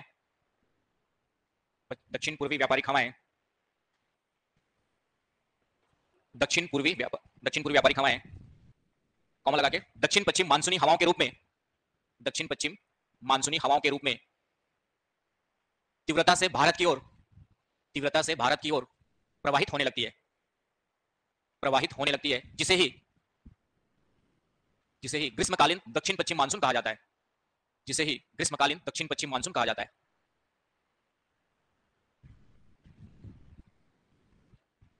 ग्रीष्मकालीन दक्षिण पश्चिम मानसून कहा जाता है। समझ गए? पैराग्राफ चेंज करके लिखो। इसके विपरीत शीतकाल में, इसके विपरीत शीतकाल में भारत के ऊपर कम तापमान, भारत के ऊपर कम तापमान एवं पश्चिमी उपोष्ण जेट स्ट्रीम की प्रति चक्रवाती स्थिति के कारण तीव्र उच्च दबाव का निर्माण होता है, जबकि हिंद महासागर के ऊपर आईटीसी जेट की उपस्थिति के कारण निम्न दबाव की स्थिति विद्यमान होती है, परिणाम स्वरूप दक्षिणी हिंद महासागर में आईटीसी जेट की उपस्थिति के कारण, जिसका छूट गया लिख लीजिए, दक्षिणी हिंद महासागर में आईटीसी जेट की उपस्थिति के कारण निम्न दबाव की स्थिति मिलती है या पाई जाती है। परिणाम स्वरूप भारत से बाहर, आराम से लिखो, परिणाम स्वरूप भारत से बाहर हवाएं प्रवाहित होने लगती है, जिसे ही शीतकालीन उत्तर पूर्वी मानसून कहा जाता है।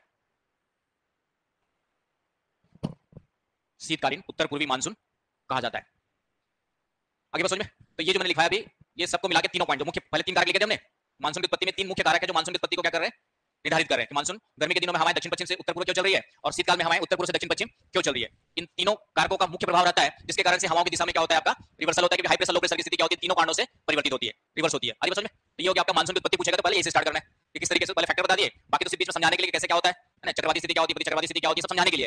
लेकिन लिखने के लिए हम सिर्फ वर्ड्स का यूज करेंगे, सामने वाला पढ़ा लिखा पेपर चेक करेगा तो समझ ही जाएगा कि चक्रवाती स्थिति का मतलब हम बच्चे ने क्या समझ के लिखा होगा, और प्रति चक्रवाती बिना पढ़ा लिखा चेक किया होगा तो उसकी गारंटी मेरी नहीं है। फिर इन पढ़ा लिखा चेक करेगा तो इतने में आपको नंबर दे देगा कि हाँ इसने जो लिखा है ये रियल फैक्टर्स यही है जो मानसून की उत्पत्ति को क्या करते हैं, प्रभावित करते हैं। तो यहाँ तक समझ में आ गया? तो ये 3 फैक्टर्स पहले वाले हो गए आपके, जो है कि किस तरीके से मानसून की स्थिति आपकी प्रभावित होती है। हाँ छोड़ दूंगा बस, ठीक है। तो हम जो पढ़ रहे थे, तो पहली स्थिति जो है आपकी मानसून की स्थिति के लिए, तो ये हम लोग ये 3 पॉइंट्स पढ़ लिए हम लोग, मुख्य कारक। तो ये समझ में आ गया सभी को अच्छे से कि किस तरीके से मानसून की उत्पत्ति तीनों कारकों से क्या हो रही है, आपकी प्रभावित हो रही है। बाकी जो फैक्टर्स है वो कल देखेंगे, क्योंकि 3 बजे तक का ही टाइम, 3:15 तक कहा था सर ने, तो ये आपको आज के लिए इतना काफी, आप लोग क्लियर है। बाकी हाँ वो समझने वाला टॉपिक है ना, अब कुछ बोरिंग टॉपिक होते हैं, फैक्ट लिखवाना, बहुत क्लास लंबी चलती है, मुझे इन टॉपिक को 10 घंटे